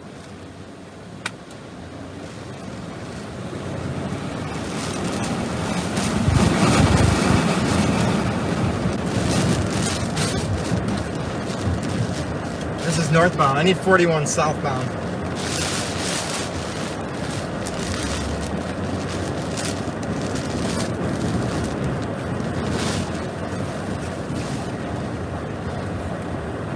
Southbound.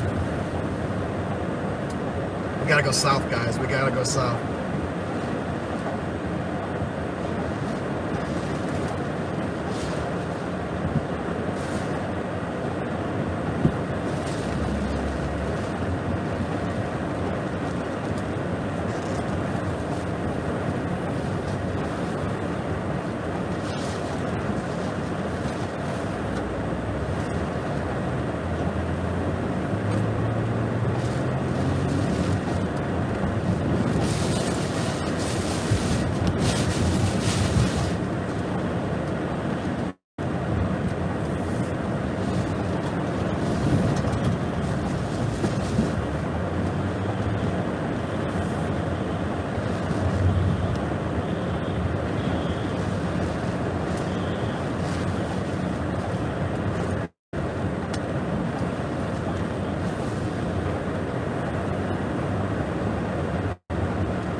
Man, I don't know, it's starting to flood pretty bad, guys.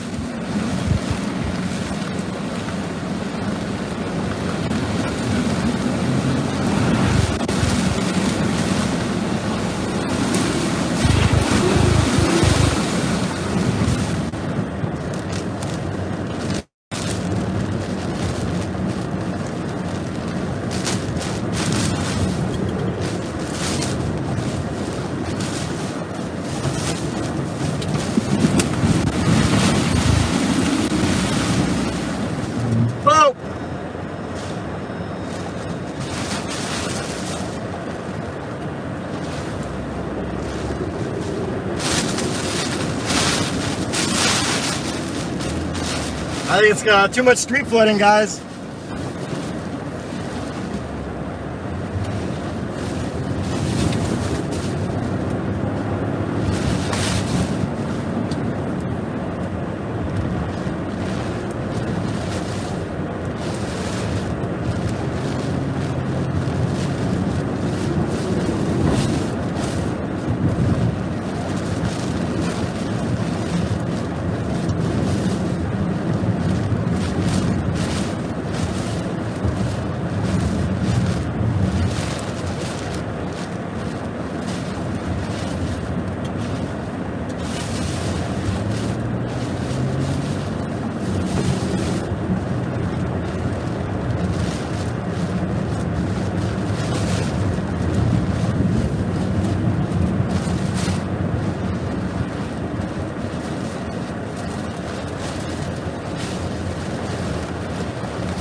No, I think we'll get the eye here still. I just got a radar update.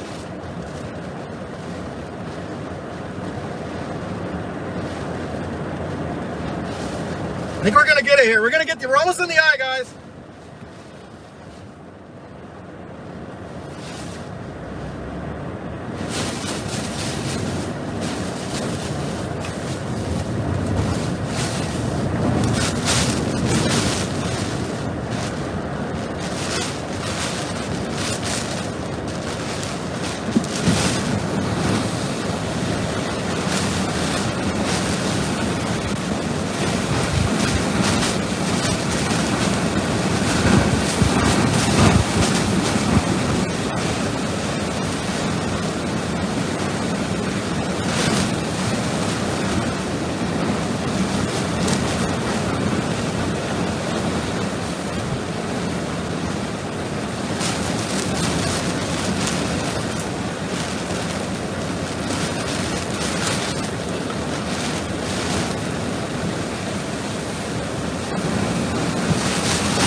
Almost in the eye, right on the edge.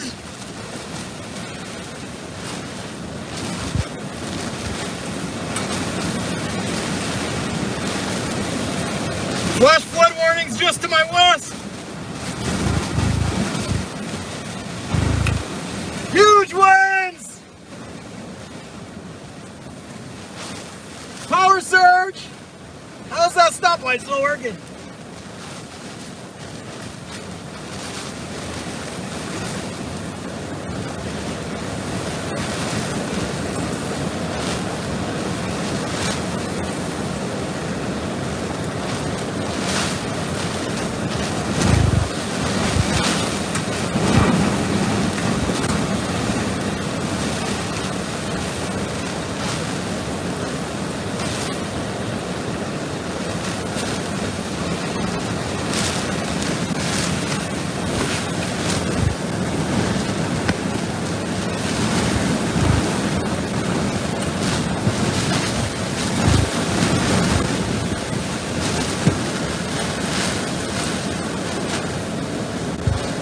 968 millibars.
Guys, we're just minutes away from the eye. The worst part right now. We're about to get the worst right now.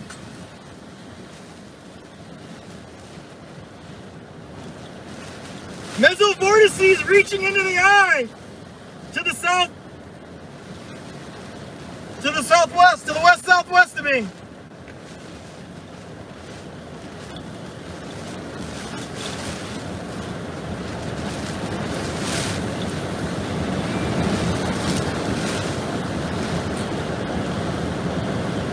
Incredible storm! Biggest gust yet!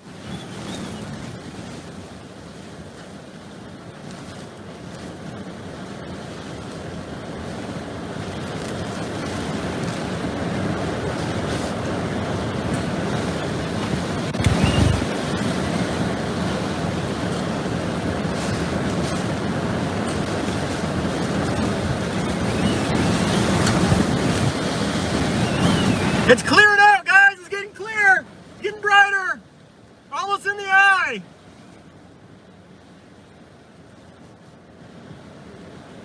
$963 millibars. Turning my 360 camera on. We're gonna capture the eye and enter the eye. Come on, Jayjack. Get the 360 on. Power surge!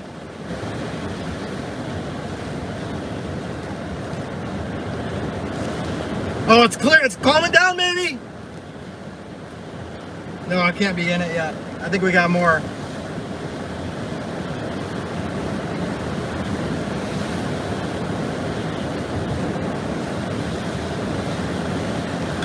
Wow! What a storm! Oh my God! Look at these clouds.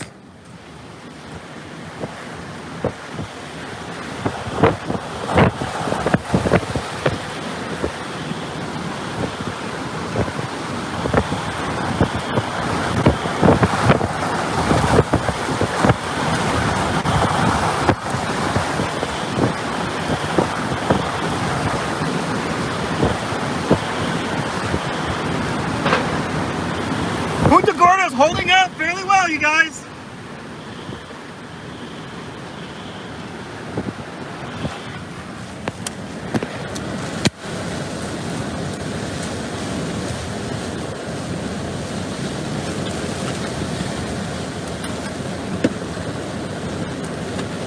can't get the 360 camera on. Stuck my head out the window. It's on. We're capturing 360 footage. Come on, stadium. Come on, stadium wall. Stadium eye effect. It's calming down, guys. I think there's still worse to come, though.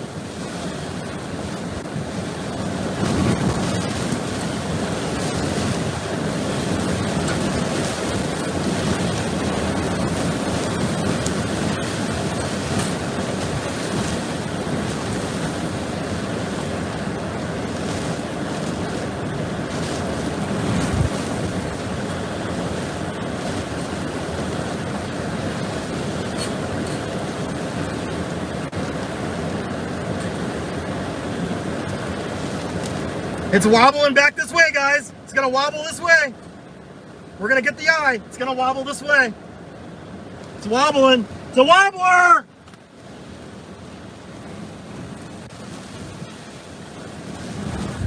A little bit more to get through.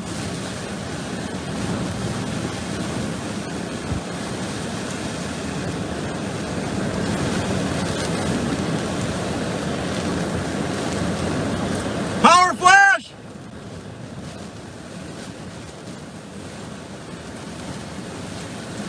That's a big gust coming, guys. Big gust coming from that power flash, likely. Get ready. Biggest gust yet, maybe coming right now.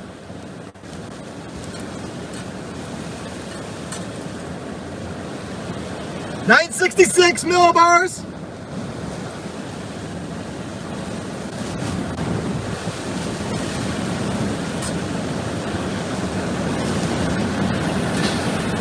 Sheet metal flying. Here it comes, biggest gust right now. Biggest winds.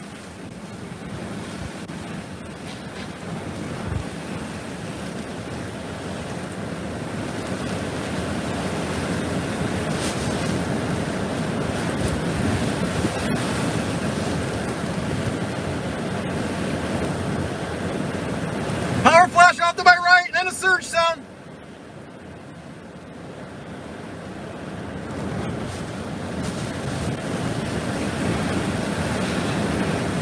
Sheet metal flying.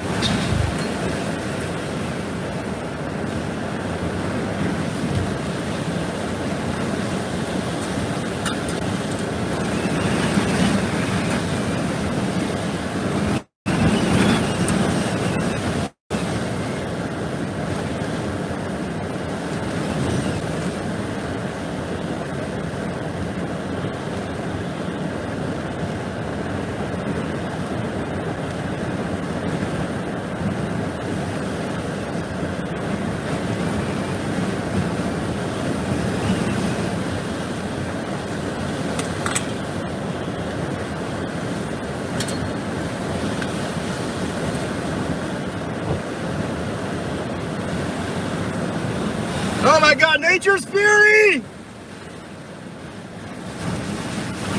Oh, those raindrops hurt my head. Holding the anemometer out there.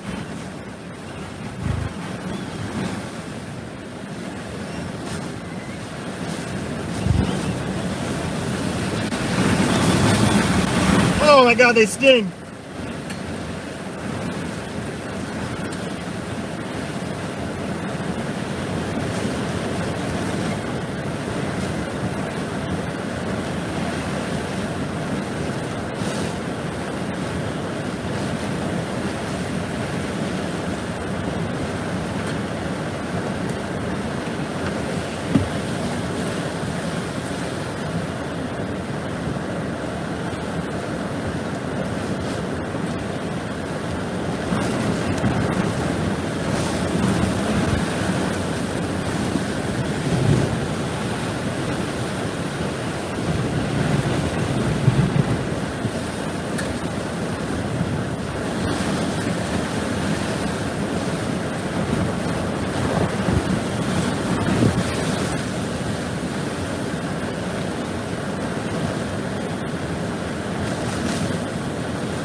Almost hit it, guys. Almost hit it. Come on, Storm. Wobble up. Wobble left. Oh, huge street sign just went flying down the road. Like one of those big interstate ones.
Biggest gust yet, right there.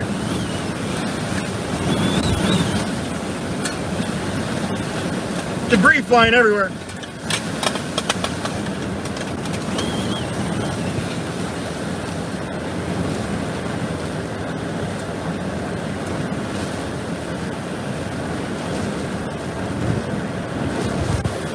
No, I think it was a street light. It's the metal covering of a street light.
Oh, huge power burst.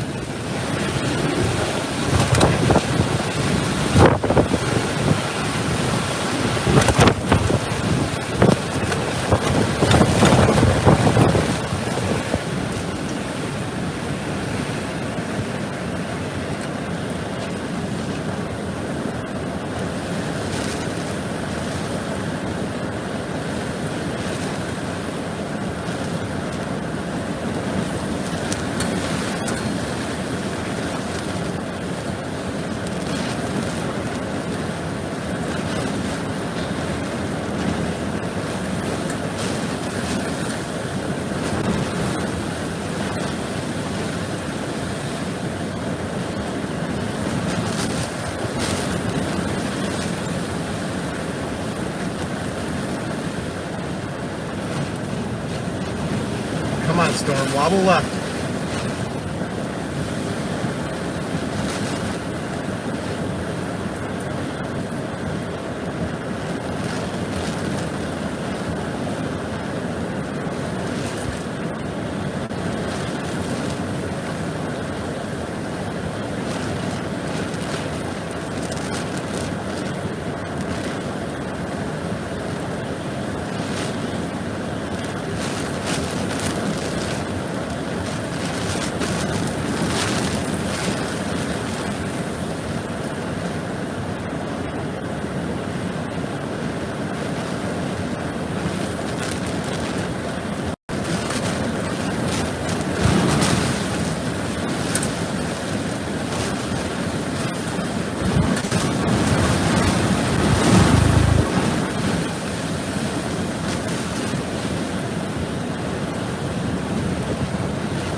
It's wobbling left, guys. We're gonna get the eye good, I think. It's just rather a question of whether it's clear or not.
$962 millibars here.